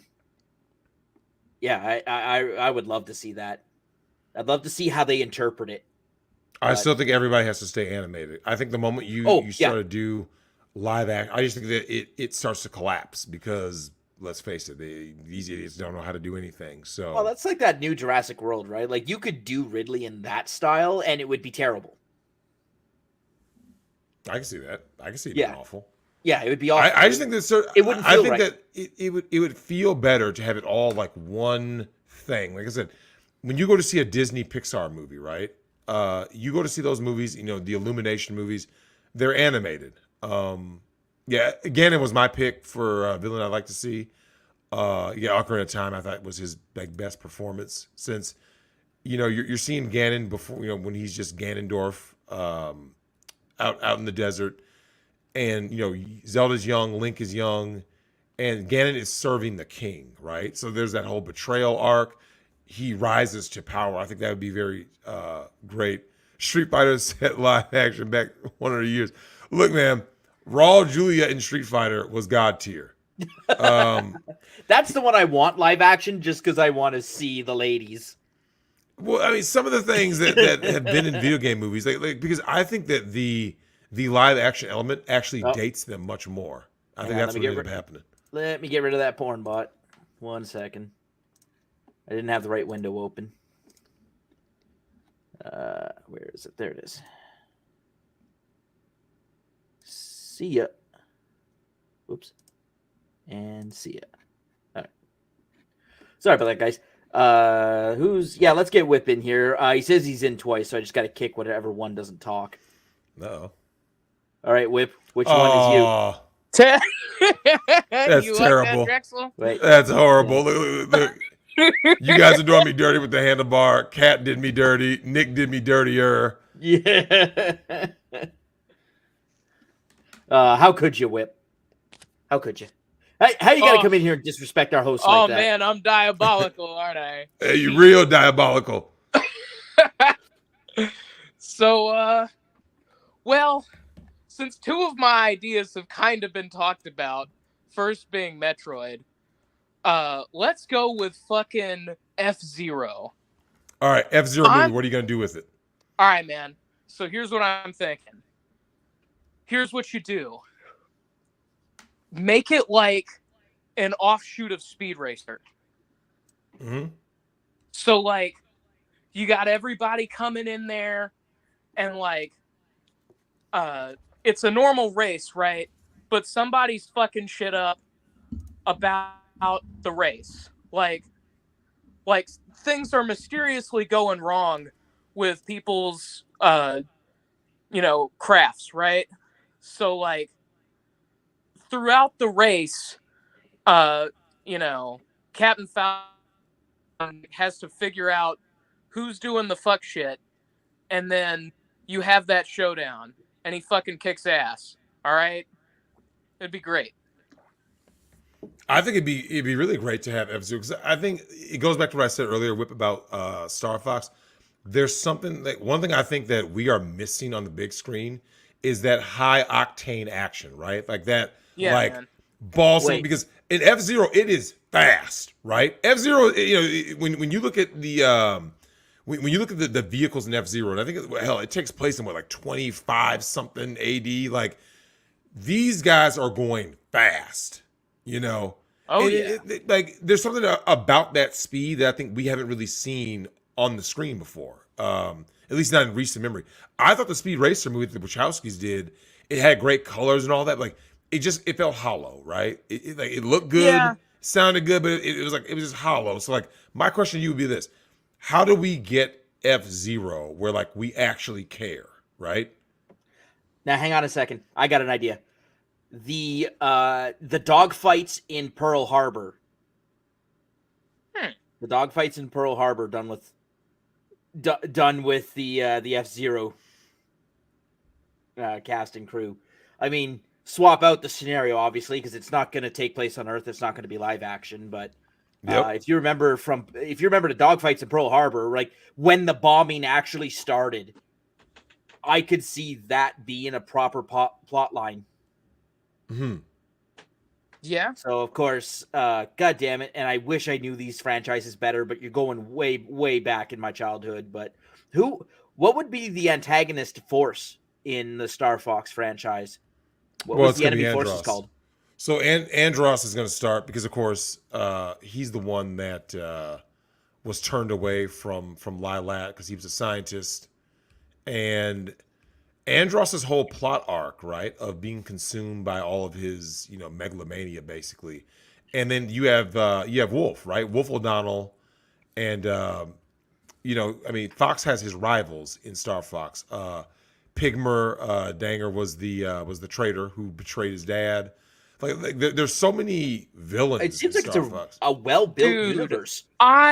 Okay, if we get a Star Fox movie, I need Star Wolf to be fucking badass. Oh no, Star Wolf is legit because you have like I said, that's why I said he has the rival, right? You have Star Fox with his guys, right? With Peppy, Falco, and Slippy, and then like you have Star Wolf.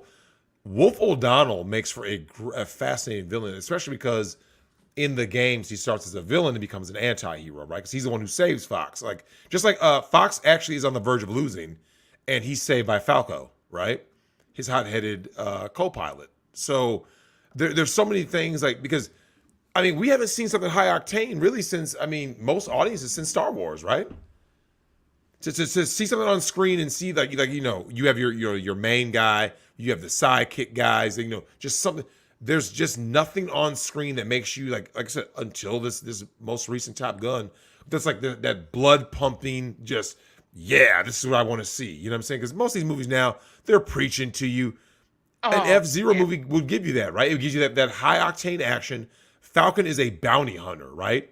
Who says you can't take inspiration from like the Fast and the Furious movies, right?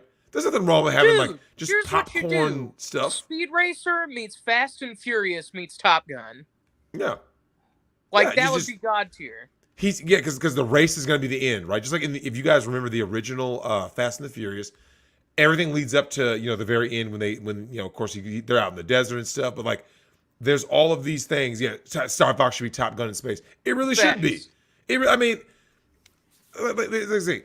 I think about these things in my head, I always go like this: how would it look on the screen, right? Because if Star Fox is on rails when you play in a movie setting, the camera gets to go wherever the hell you want it to go. The action can go. We could be there with Fox. We're over here with Wolf now. We're over here with Falco. Like there, and of course, you can get his dad's backstory. We can get with Andros. We have to know who is Andros, right? Because you can establish a true villain, and he doesn't have to have the same storyline that he has in the games. Where because Andros is only there, I believe, for the first one. I think after that, he's not even like his ape self anymore. I think he's basically kind of dematerialized through his own machination. Yeah, I think he's only in there like the first one. But there's so much potential. But now, Whip, let me ask you this: what is it about F-Zero that you think that an audience would really want to see that doesn't know anything about F-Zero? Oh, just that high octane action of just people racing in space and just all that cool shit. And you gotta have Falcon Punch in there. Of course. We need to have a reason for him to just go Falcon Punch. Yep. Like it has to happen. Well, it's a given because, like I said, you and I both know when it comes to fan service. What do you think about this? Is something that hasn't been talked about yet. What are we going to do for the music in these? Because all the music is so iconic, right? Do you think that that's going to play a big part in these movies? Is to say, hey, some of the best tunes that you guys remember from the games is going to be integrated into the movie. What do you think about that? Like Big Blue, Mute City. There's all these themes. Dude. You got to have Mute City. Yep. It needs to be F-Zero music. The only thing I could see you doing that fits F-Zero that's not just actual F-Zero music is something from like Dio or some shit. Mm-hmm. Because Dio would be fucking cool. Yeah, that would work. The action sequence. So the company Platinum that did the music for Metal Gear Rising. Exactly that. They should do the track for the movie. the Yeah, F-Zero movie. you want to be invigorated. You want to get audiences invigorated. You want them to be interested in, and I think music is a huge thing. The soundtrack alone would be blockbuster. Yeah, dude. What people don't understand about a lot of these games and these franchises is that, like, especially with certain games, like Mario has a different tone, being a platformer. Yeah. But like when it comes to F-Zero, Zelda, Metroid, some of these games, Castlevania especially, it's so iconic that's why my brother showed me the Castlevania on Netflix. Tecmo Bowl, the movie. Someone showed me Castlevania, and one of the things I remember was Bloody Tears comes on when shit's about to get real, right? When Sifa, Trevor, and Alucard are about to fight in Dracula's castle, right? Bloody Tears comes on, okay, this is going to be an action scene, right? And it was savage. When they stormed Dracula's castle, I mean, this was a great action scene. Like, but by having that music back it puts you. It's almost like you went back to your childhood, and you're like, you sit there thinking like, this is how I imagine this would be, right? Like because let's face it, the Castlevania games themselves, especially back then, because you were limited with the technology, you couldn't do all the craziness, right? But in your minds, in your imagination, you could do all this crazy stuff with these characters. And that's what I think, like what Whip is saying, you get that music in F-Zero, you get your everything is pumping. The announcer, right? You're the announcer talking. Someone said it's basically gonna be like the episode 1 pod race on steroids, right? Like just that high octane. Well, here's the thing. Here's why music is so important. It sets the atmosphere, right? Like, I know this is slightly off topic, but like, say you had a Batman Beyond movie, right? You needed to make some soundtrack for it, right?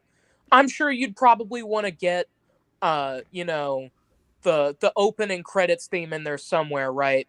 But there's a good chance they'd probably use other music, right? So what would be a great fitting band? Easy. Power Man 5000.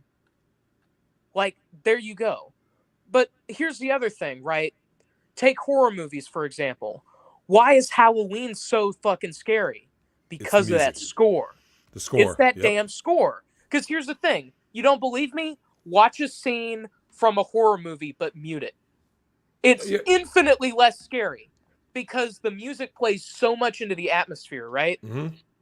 Here's another perfect example. Sonic games. How many of them have been terrible, but still remembered ever so slightly fondly despite that because of the music? Absolutely. Because of Crush 40. Absolutely. Well, it's funny you said about Halloween. That's actually in the behind the scenes.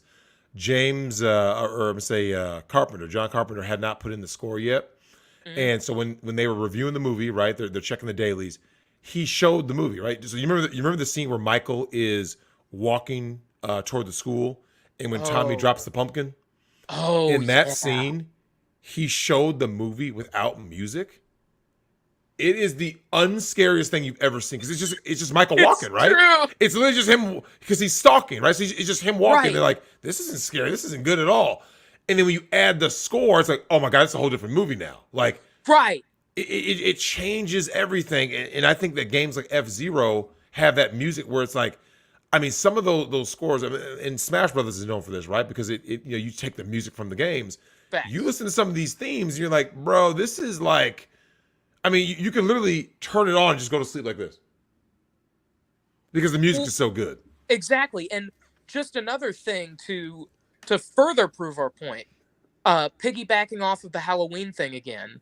So if you've watched Halloween, you can see what Michael does. You see why he's so terrifying, right? He's an absolute unit. Especially in kills, by the way. Oh yeah, he was deleting people savagely. Dude, that's the scariest I've ever seen him. If I were to go back and watch the first Halloween movie with the pumpkin scene we talked about, it hits even harder with the music because it's like, you know what he can do. Like, having seen him in action prior to that, it even further empowers the scene because it's like, oh shit, is he about to like fucking start shanking children? Like, right? And he bumps into Michael. You're like, oh shit, oh shit, oh shit. Yeah. And then you're just like, oh, okay. I have a question for you though, Whip. How do you think what do you think is the best way to link these stories together, right? Like, how are we going to link F-Zero link this, link that. You know what I'm saying? Like, because you have to be able to link so these. here's what I'm thinking, right? I think it's fair to say, and you probably would agree with me, but correct me if I'm wrong. These are kind of hard to just kind of throw together. So what do? You make them all separate, and then when you have Smash Brothers, use the crossover to have someone keep pulling these universes together, because it's almost like this convergence, right? Because without that to bring them together, because you have to have a reason in that movie to bring them together, in my opinion. Because like without that, what connection does Captain Falcon have to Mario, right? Correct. Like, so I'm thinking, okay, we make all these movies, because ideally we would make all of these movies separately and then pull them together with Smash Absolutely. Brothers. So the only way to do it. Exactly. So, okay, who's the antagonist for Smash Brothers? Master Hand, because the fans will know. Of course. So what do? Hashtag product placement. You have Master Hand pick up these amiibos and scan them in to his world. Yep. And then what does he do? He starts making things pop off, and he uses their own fear of the unknown and lack of knowledge of why any of this is happening to get them to fight each other, right? And then they find out, oh shit, this is going on, because like you were saying, have them be manipulated, and then, once they figure out they've been manipulated, they team up and they beat Master Hand, right? Yeah, because I think that's the big thing. Because like they have to, you have to have a thing, like I said, when it comes to conjoining all of these disparate franchises, the nature of it is that they have to be against each other. Kind of like when Captain America Civil War and stuff like that. But like you always have to bring these guys together at the end, because like they have to fight that common enemy, because you want to make more movies, right? You can't have someone defeated. So that's the beauty of having a universe that kind of stretches like this. I do want to ask you this though. What do you think about how would they do something like Donkey Kong in an MCU? So you got DK, you got Diddy, you got Cranky Kong. Dude, a Donkey Kong movie would be god tier. Oh, you know what? Here's how you introduce Donkey Kong. He's an in-credits scene, or maybe even in a sequel to Mario, where they kind of adapt loosely Mario versus Donkey Kong. Mm-hmm. Did you ever play those games? No, I just only played the actual arcade version, the original. Fair enough. I would introduce Donkey Kong in either a post-credits scene to this Mario movie or a sequel, because that would be god tier. Oh man, I would love it. Now, when it comes to all of the different ones, which one do you think is the most obscure that could make something great of all the Nintendo franchise? Because I thought Mother was a good one with Earthbound. Like that was a god. One of those that just like, I think that story translates best, and plus because you have kids as your protagonist, I think it adds quite a bit to it. Oh man, that is a good question.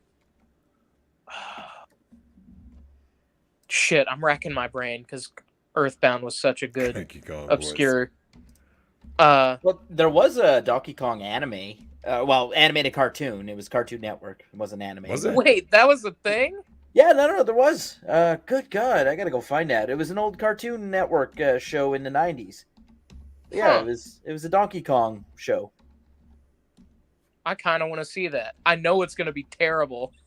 It was pretty terrible, but it's also like it was aimed at very young children too. So, like all those shows are terrible because it's so.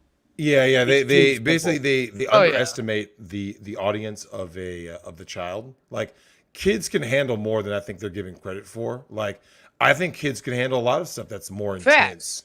Like there's like we got to hold their hand to make it like the most non-threatening. Well, and that's how you start getting like woke Steven Universe. Do you guys remember the late 90s through the mid 2000s? Cartoons were fucking serious. Teen Titans. That's why they hold up today. Teen Titans, X-Men Evolution. Cooper knows. Like, animated series. It's a real thing. Even Batman Beyond, I go back and I'm like, because I rewatched that like last year because I bought the Blu-rays because they were fucking cool, and I'm just like, these are pretty mature themes. Mm-hmm. Some of the Gundams that got shown off back in the day, like cartoons used to actually be like serious. Like the only thing that was even argued for why it wouldn't be appropriate for kids was either excessive violence, right? Something with any sexual themes, or it was dealing with like things kids wouldn't understand, like deep world politics. Correct. But it wasn't stuff like, oh, we have to make every single cartoon some offshoot of the same bullshit, which is this weird milquetoast thing where it's just random retard humor. Like everything is lowbrow to the point that it's like you clearly think children are just actually stupid.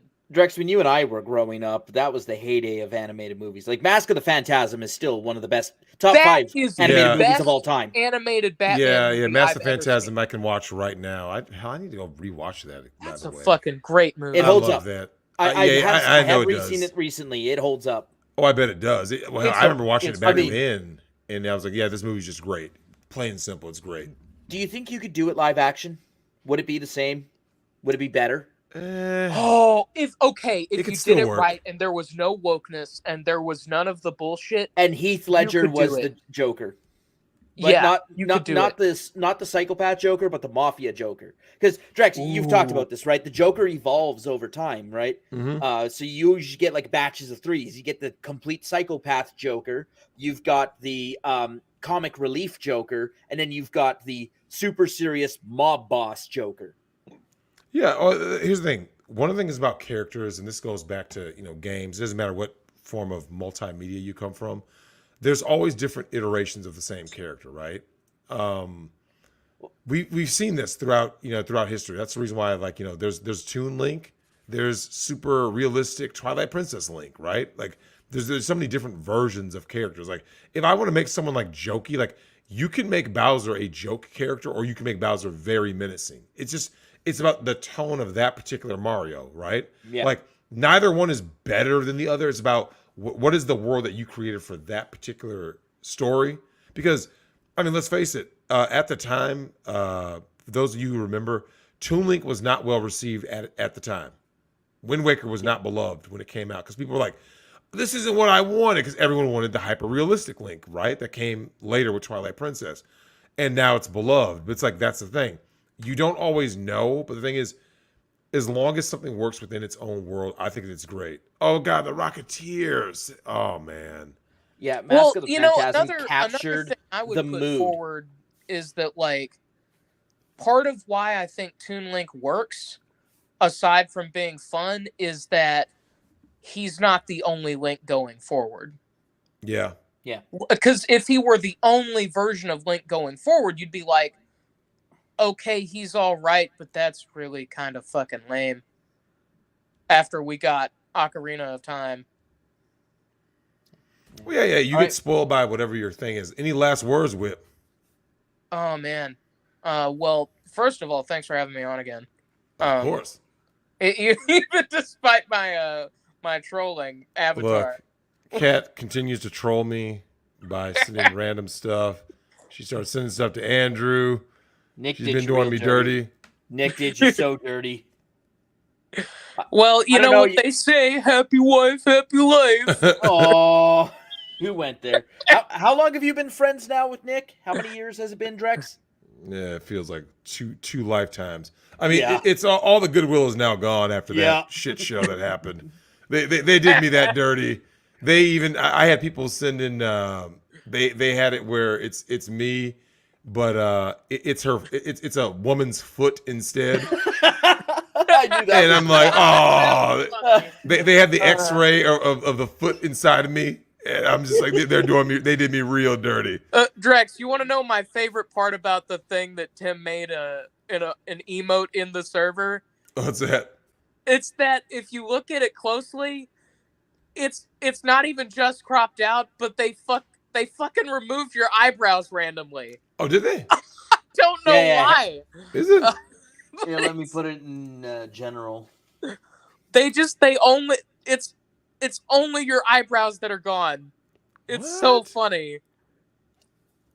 So I have that kinda creepier. emote that you can do of that picture, and they took your eyebrows out. Let me see. Oh, Nick's Locals has no chill. Yeah, that. Oh, by the way, the Rumble stream was epic. Yeah, Drex, remember how I said, hey, congrats, we passed 12,000?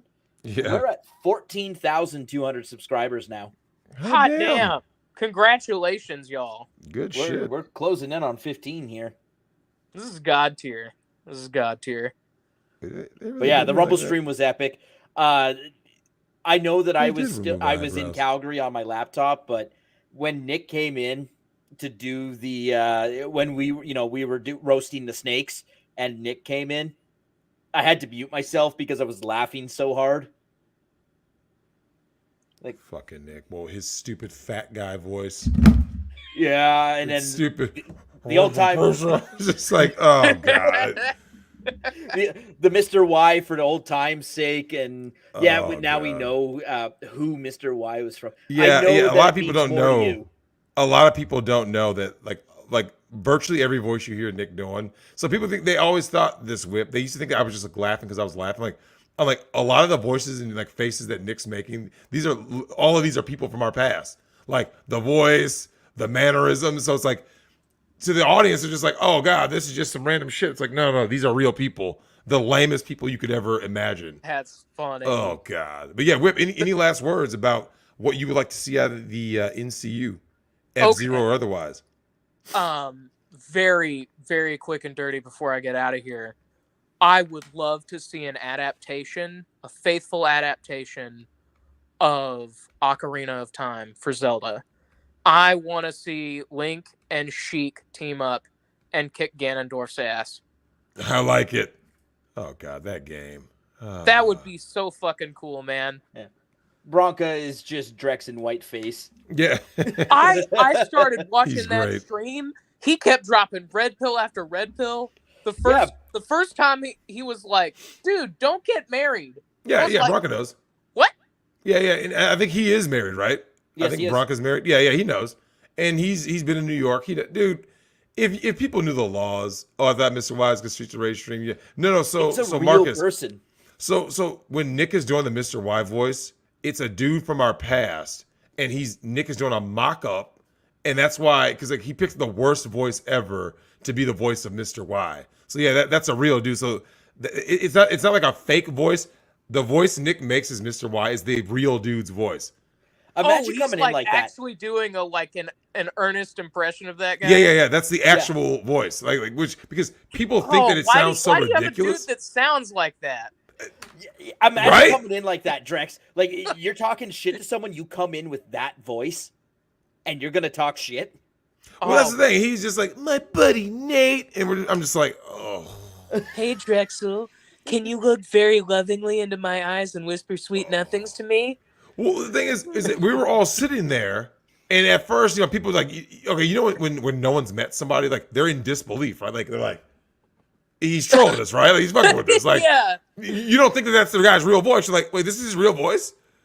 Okay. Right, you think he's putting on an act as a troll? Just Yeah. No, that's his real voice. So imagine playing Halo in a room full of other guys, and you hear that voice all night. You're just like, ugh.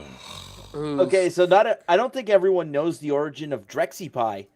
That was an email we got by the third episode when we first launched this show. Someone wrote an email to you. A guy wrote an email to you and opened it with, "Hey there, DrexyPie." No. Yes, I might still have it. I might still have it and go back and find it. Hey man, these dudes are weird, man. All right, Man of One Title, you're up next. All right, thanks guys for having me on. Hey, again. peace I'll see out. ya. Oh, he's got to put that picture back up. Oh, All right, let's get Man of One Title in and we'll get out of here. The assault continues. He's back. Man of One Title, my video game aficionado. Hello. Can you hear me? I can hear you loud and clear. So, Man of One Title, you know that the Mario Brothers trailer has definitely got people talking. I hope that it does well because with the success, and I believe it's going to be a huge success. What is it that you know? Obviously, you saw it. Did you just start like thinking up other games as you watched it? Like, oh man, I hope this is good. And then like it just started hitting you, right? Like other franchises. A little bit, yeah, because I watched that trailer and I was kind of impressed by how it looks and how it looks freaking gorgeous. I was a little bit weirded out by how Mario sounded. That was the one thing I was like, they're probably gonna try. All I hear is Chris Pratt. So that was my main beef with it. But I mean, I'm gonna see it regardless, and it's probably gonna do well because let's not forget, Detective Pikachu and the Sonic movie, those wound up doing all right. Yeah. Yep. And even though people thought they were gonna suck, because the Detective Pikachu wasn't really so much a Pokemon movie, but it was a movie with Pokemon, but it still did pretty good. But to answer your question, as far as other Nintendo franchises being made into movies, there's one game that I could pick to get a movie out of. It would probably be Punch-Out. Really? Okay. So how do you see that going in your mind? Well, because for one thing, it's been kind of a minute since we got a really good boxing movie that isn't based on Rocky or based on a real person. But with the Punch-Out story and characters and background, it's kind of a blank slate. There's not really any plot or story that goes into it. There's enough that's there to make a pretty awesome movie out of. And honestly, it could be live action and still work. I don't have faith that it would, but whether it's live action or animated, that would be great to see because you have Little Mac. Yeah, do you think like, it'd have like a Rocky-esque feel? Because like because Little Mac is the underdog, right? Like he's like the underdog to end all underdogs. Now, what do you think about his opponents, right? Because he has such a colorful cast. What do you think about that? Well, all of his opponents in the game, they are towering over him. Because what's known about Little Mac is that he's a 17-year-old Italian American who really, really, really loves boxing, and goes into some just random boxing tournament I think it was called the World Video Boxing Association or something like that. So there's little details that are there to kind of just have a basic story, but it never really went too far into it because it was just about having a boxing game. But they could do a whole lot with it. They could have it be kind of like Rocky, where he is the underdog.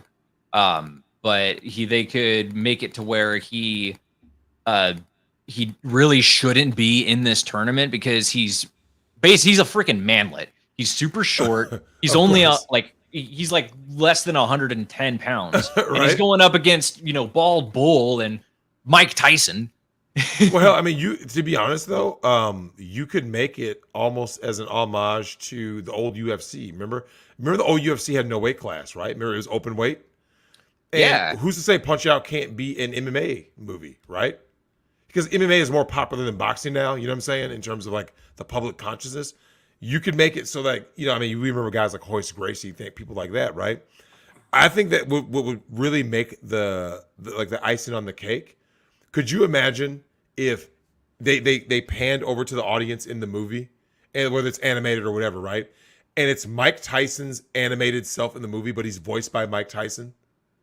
Oh like the ultimate homage, right? Like there's Mike, like he gets a cameo. Like let's say he's in the crowd, and they do interviews, right? They always interview like celebrity stuff in the crowd, and it happens to be Mike Tyson watching Punch-Out. He's like, wouldn't that just make the ultimate just I mean, like the crowd. I think the people would just go wild, man. I would expect Mike Tyson to have some kind of cameo appearance. But someone said Liam Neeson as Von Kaiser.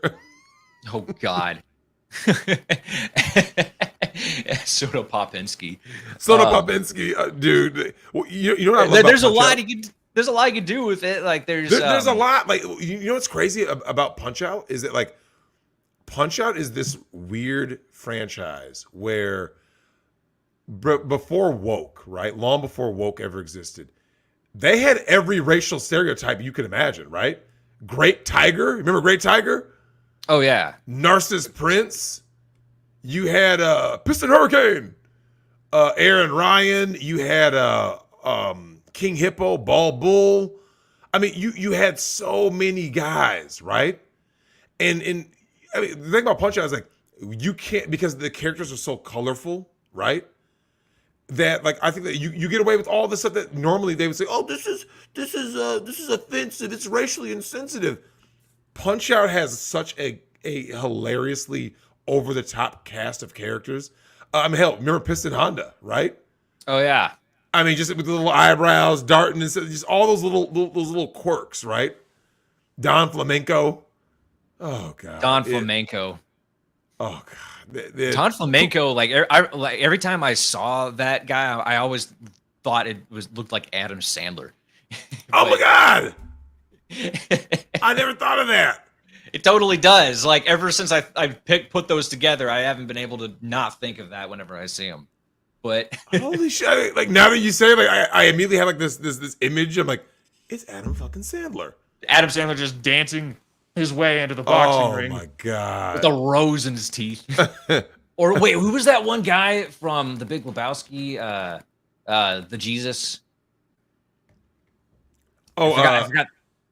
Oh, you talking the actor? Like so you had Donnie, you had Big Lebowski, the dude. I'm trying to think of the fuck is his name. Some of the chat remembers, of course.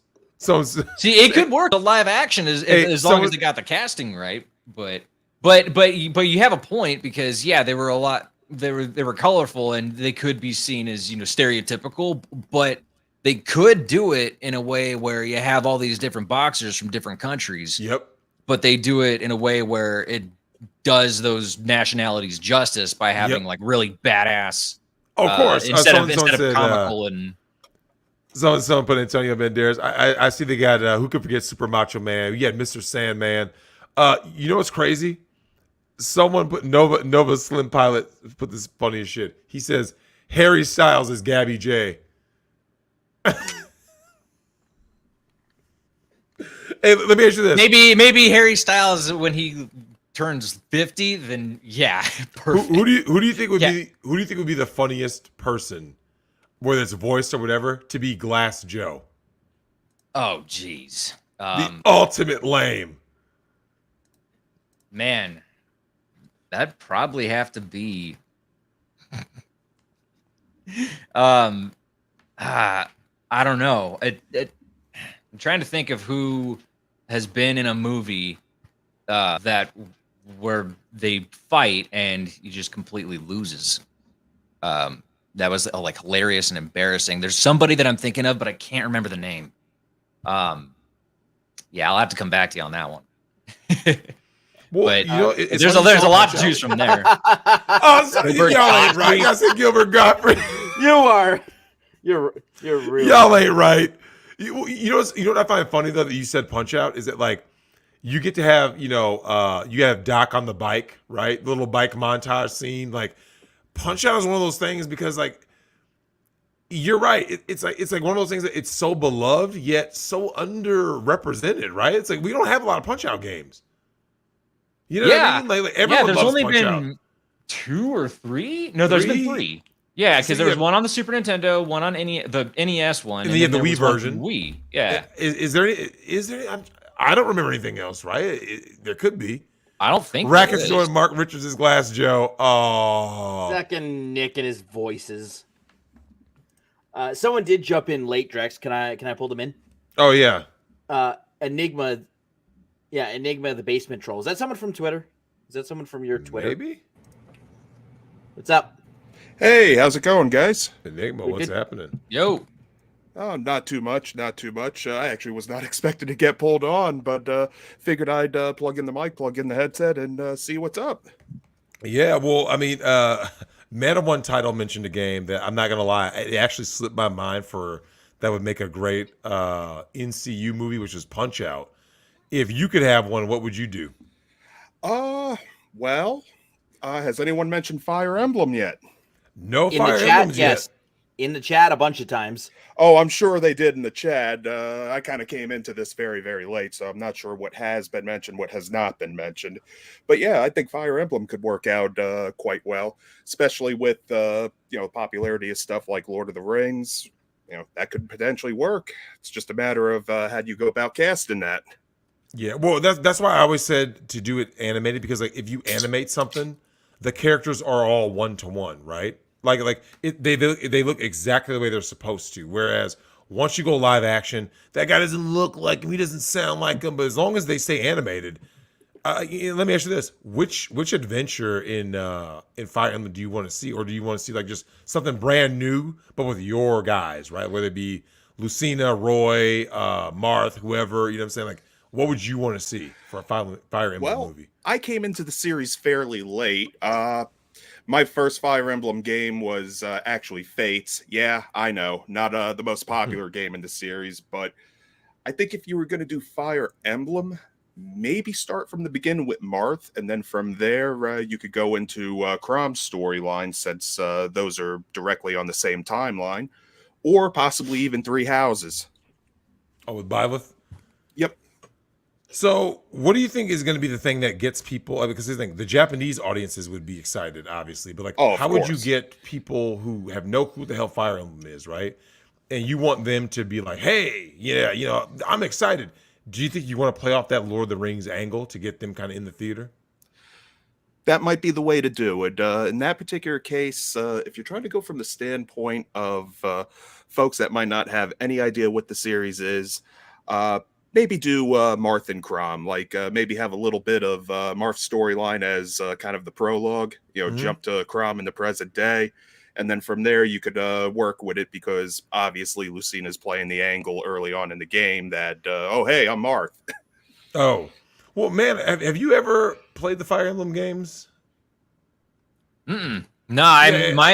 my only experience with playing anything Fire Emblem related was through Smash Brothers, and I've seen same some of here. it played, but as far as adapting that into a movie, it's for some reason I'm thinking that the best way to do that would be to make an anime out of it. Mhm. Because it seems like there's a whole lot of lore that's in Fire Emblem. They made a lot of games for it, and so they would probably need a lot more than a single movie to kick it off, and they would probably make an anime out of it, and I think that the fans would be pleased with it. Or a series, right? Or- Like, do yeah. just like, what I'm saying, like I said with Castlevania, they got seasons of that. Well, Enigma, actually explain to us what the hell is Fire Emblem, because like I said, you'd be amazed how many people are only aware of Fire Emblem, especially in the West, through Smash Bros, right? So like, what is it?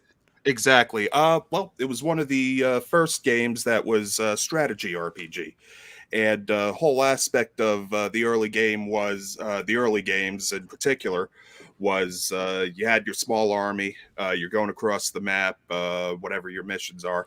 But the key thing with Fire Emblem is the early games pushed a permadeath mechanic very, very hard. So Oh, yeah, the whole thing is that if you lose, like say Marth, obviously game ends, period. But if you lose like someone else in your party, they're dead. They're gone for the rest of the game. oh, shit. Yeah, so that's a big aspect of it, and what's become very, very popular among that series is they try to get through the whole game without losing a single character. Mm-hmm. Damn. But Wow. Yeah, Like- that Alright, does guys. sound like something people would you get Yeah, really right. invested Yeah, in. yeah. They'd be so pissed off. It's like, it's too hard. Well, But, until Dawn was That's like what that. Jack Murphy said when the first time he got pegged. oh God, don't get me. Oh wait, no, I'm sorry. You said Jack Murphy. I'm thinking of the idiot with Metroid Dread. His name escapes me right now. Oh, was Much it a like game Dread? journalist scenario where it's like this game? I can't Oh yeah, I know game. you're talking about. Yeah, I do remember that. Well, here's the thing though. When it comes to these like game movies, I want to ask you this, man on one title Enigma. Do you believe that like it's almost like it's time? Like we've been building up to this, right? Like we talked about how comic book movies used to be terrible, right? People forget they tried to make comic book movies and they were terrible for decades, right? Do you believe that this is almost like it's almost like we're with the technology is there? It's like the world is ready to have games be like the new thing. Because let's face it, if you said you were a gamer 20, 30 years ago, you were not considered cool, right? And now Oh, everybody has a God, yes. Twitch channel. They're doing this, that, and the other. Like, do you believe that this is games time, like the game adaptations time? Do you believe that that's something that could be? I think we're getting there for sure. I mean, just look at the success that they had with Sonic, and early on when they initially released that early trailer. Oh dear God, the early model of Sonic. Oh, But when they saw the backlash, the fact that they actually took the time and the money to fix that, I mean, that said a lot. And I think that actually did go a long way towards potentially taking care of the success of that movie, because people were a little more willing to give it a chance, show some goodwill at that point. I knew people who actually went to go see the movie because of that. No lie. Like they literally said, because these people fixed it and didn't call the fans toxic, I'm gonna give them my money. That's actually the very reason why me and my best friend went to see the movie. And that was just before we got into all the Clown World stuff. No, it's crazy because like I want to ask you this, man, on one title. Do you believe that like video game movies is going to be the bubble that basically like is like the post C-19 bubble, where it's like we were down for like 2+ years of just like people look depressed, right? For over 2 years, just like everyone just had this look of like, I'm just so sick of everything. It's like it's almost like it's refreshing, right? Like you finally get something that's fun to see. You see characters on screen that you want to see, that you recognize, and you get to have fun again. Do you think that's something that you can see? Yeah, GoldenEye 64. It's GoldenEye 64. Oh, geez. That I think you can definitely do that. It kind of goes into what you were saying about it keeping animated, because we had a lot of movies that were based on video games. There was the Street Fighter movie, Resident Evil, but they were when they were live action in Hollywood. It was just they kind of sucked, but you have the animated ones done by people who actually give a shit about the source material, at least enough of it to keep the fans satisfied. You can totally do that. In fact, if the Mario movie does really well, and they make a Zelda movie and a Metroid one, and that could turn into a MCU type of thing where it actually could work too, if they come at it with the angle that all of these different games are their own worlds or their own sort of universes. Mario could have, there's Mario Galaxy. Everything that's Mario related is all in its own galaxy. And then you have a Zelda planet. And then there's actually a lot of Nintendo characters that are space travelers. You got Captain Falcon, Samus, Captain Olimar, Fox. Oh my God! I completely forgot about Olimar and Alf. I guess Kirby. Yeah, I mean, there's now wait a second. Now you say, I'm kind of like, there's like I kind of want to see that Meta Knight ship in a movie, like a Star Destroyer, you know. That actually would be pretty cool. That would be awesome. All decked out and high def. And the one thing that does, I really wish there would be more animated in a cartoonish or anime style for them, because I have a problem with CGI because it doesn't age well usually. When you see a CGI movie that was made in 2005, kind of looks like shit. But you see something like The Thing, and then it was all animatronics, and it looks like it's really there. Like the first Teenage Mutant Ninja Turtles movie, it still holds up. And exactly, practical effects will always trump CGI, because eventually, the technology evolves. CGI, it gets to a point it doesn't age that well. Speaking of CGI that hasn't aged well, who remembers Dwayne Johnson, The Rock, in the Scorpion King? When he had his feet at the end of the second Mummy movie as the Scorpion King. Oh my God, that was terrible. Well, you know, it was bad back then. Like, okay, so this is what people forget. We were in the theater when that movie came out. It was bad then. You know what I'm saying? I know. Like, it wasn't like it was good. It was like, no, we saw, they were like, this is bad. So if it was bad, and that was what, like year 2000 maybe? So I want to say 2001, 2001, yeah, it was Yeah. a while back. And it's like, if it looked bad back then, you know it's going to look really bad 20 years later. Oh, yeah. Oh, that was awful. God damn, it was terrible. Yeah, Halberd. Halberd was the name of the ship, of Meta Knight's ship. That's There's like so Enigma. Are you like shocked that there's this many characters that like a person can come in here and every guy can say something like Man of One Title can say, you know, Punch Out. We got guys saying F-Zero, you know, Bomberman, even Kid Icarus. Like, is it just kind of shocking? Are you kind of like taken aback by there's this many characters who have this much lore? Oh, not at all. I mean, I'm 37 myself. I've been a gamer for years and years, and the thing that surprises me more than anything is the fact that there are just so many games out there that it should be a straightforward adaptation, but they just can't do it.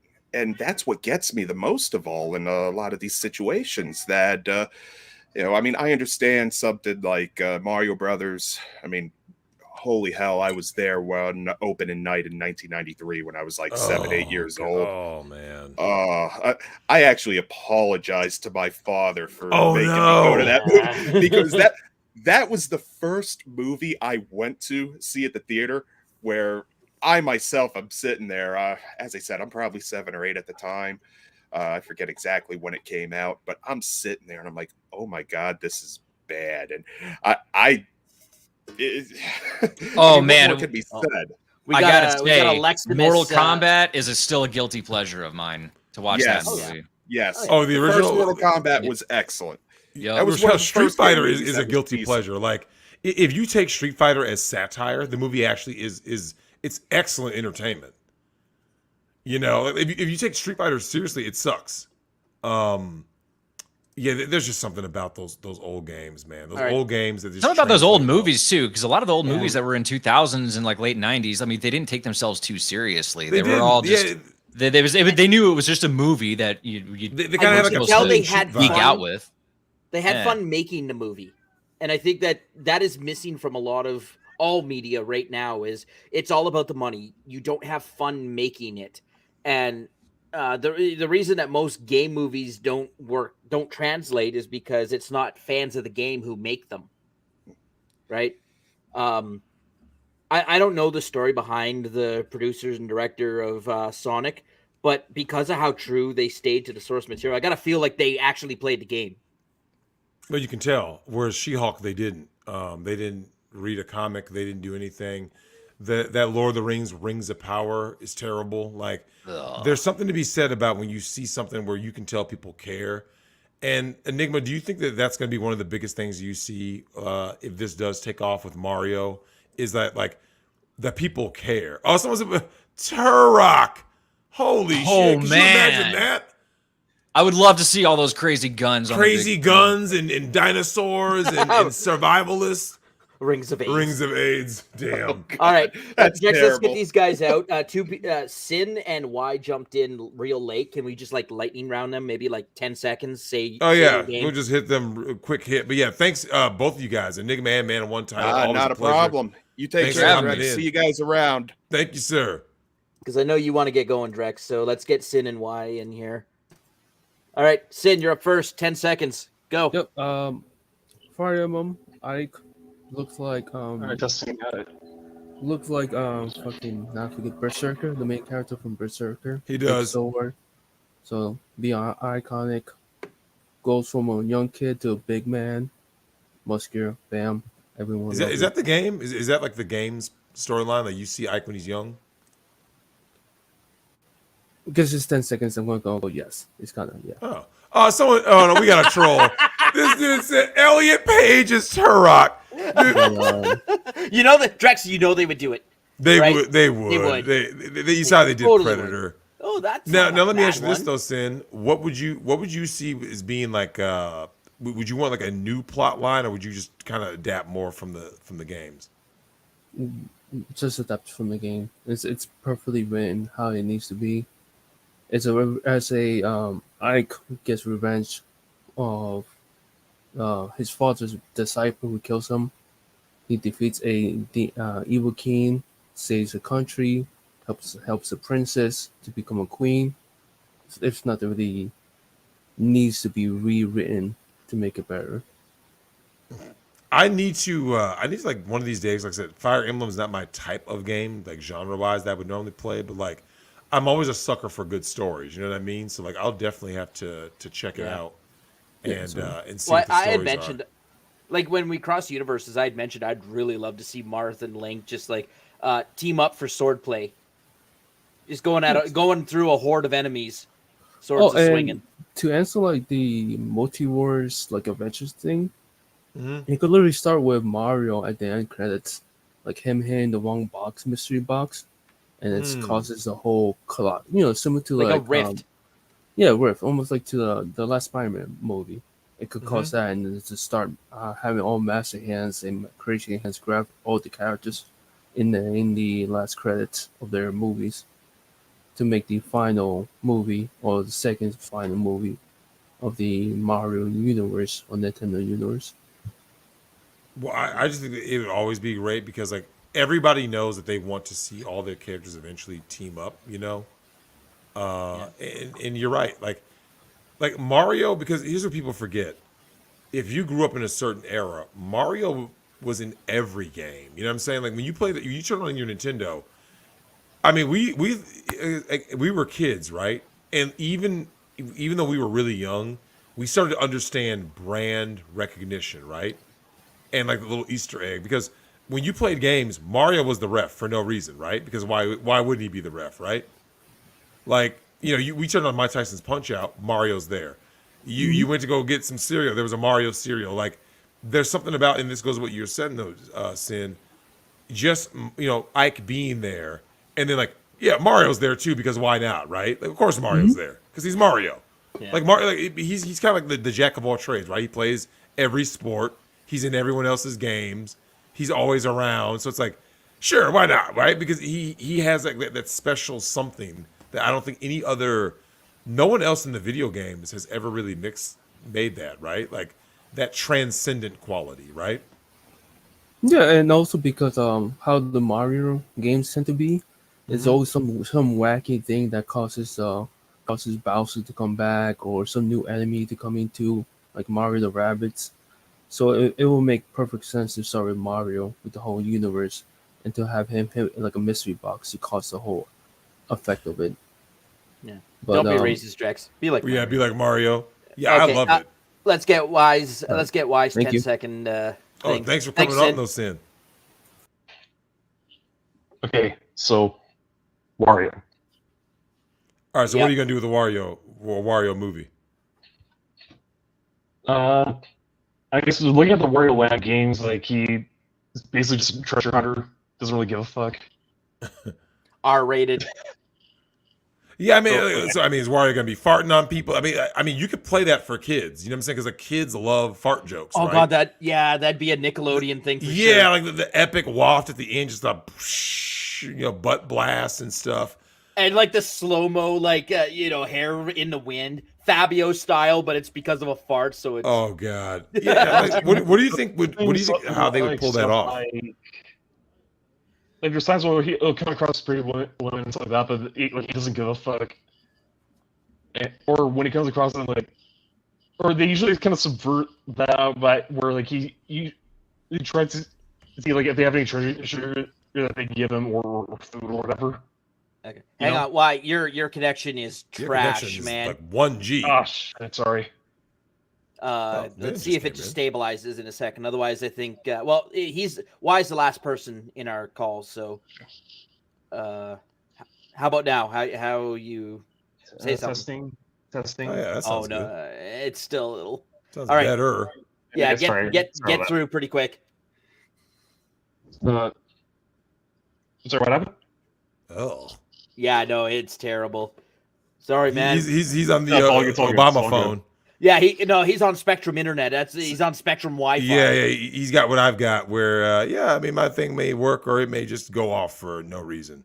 You get that. Yeah, but why? We do appreciate you coming on, though, brother. We are gonna head out because I got to get ready up for work tomorrow in Not a problem. 7 hours. All right. Yeah, sorry it didn't work out, man. We'll get you next time.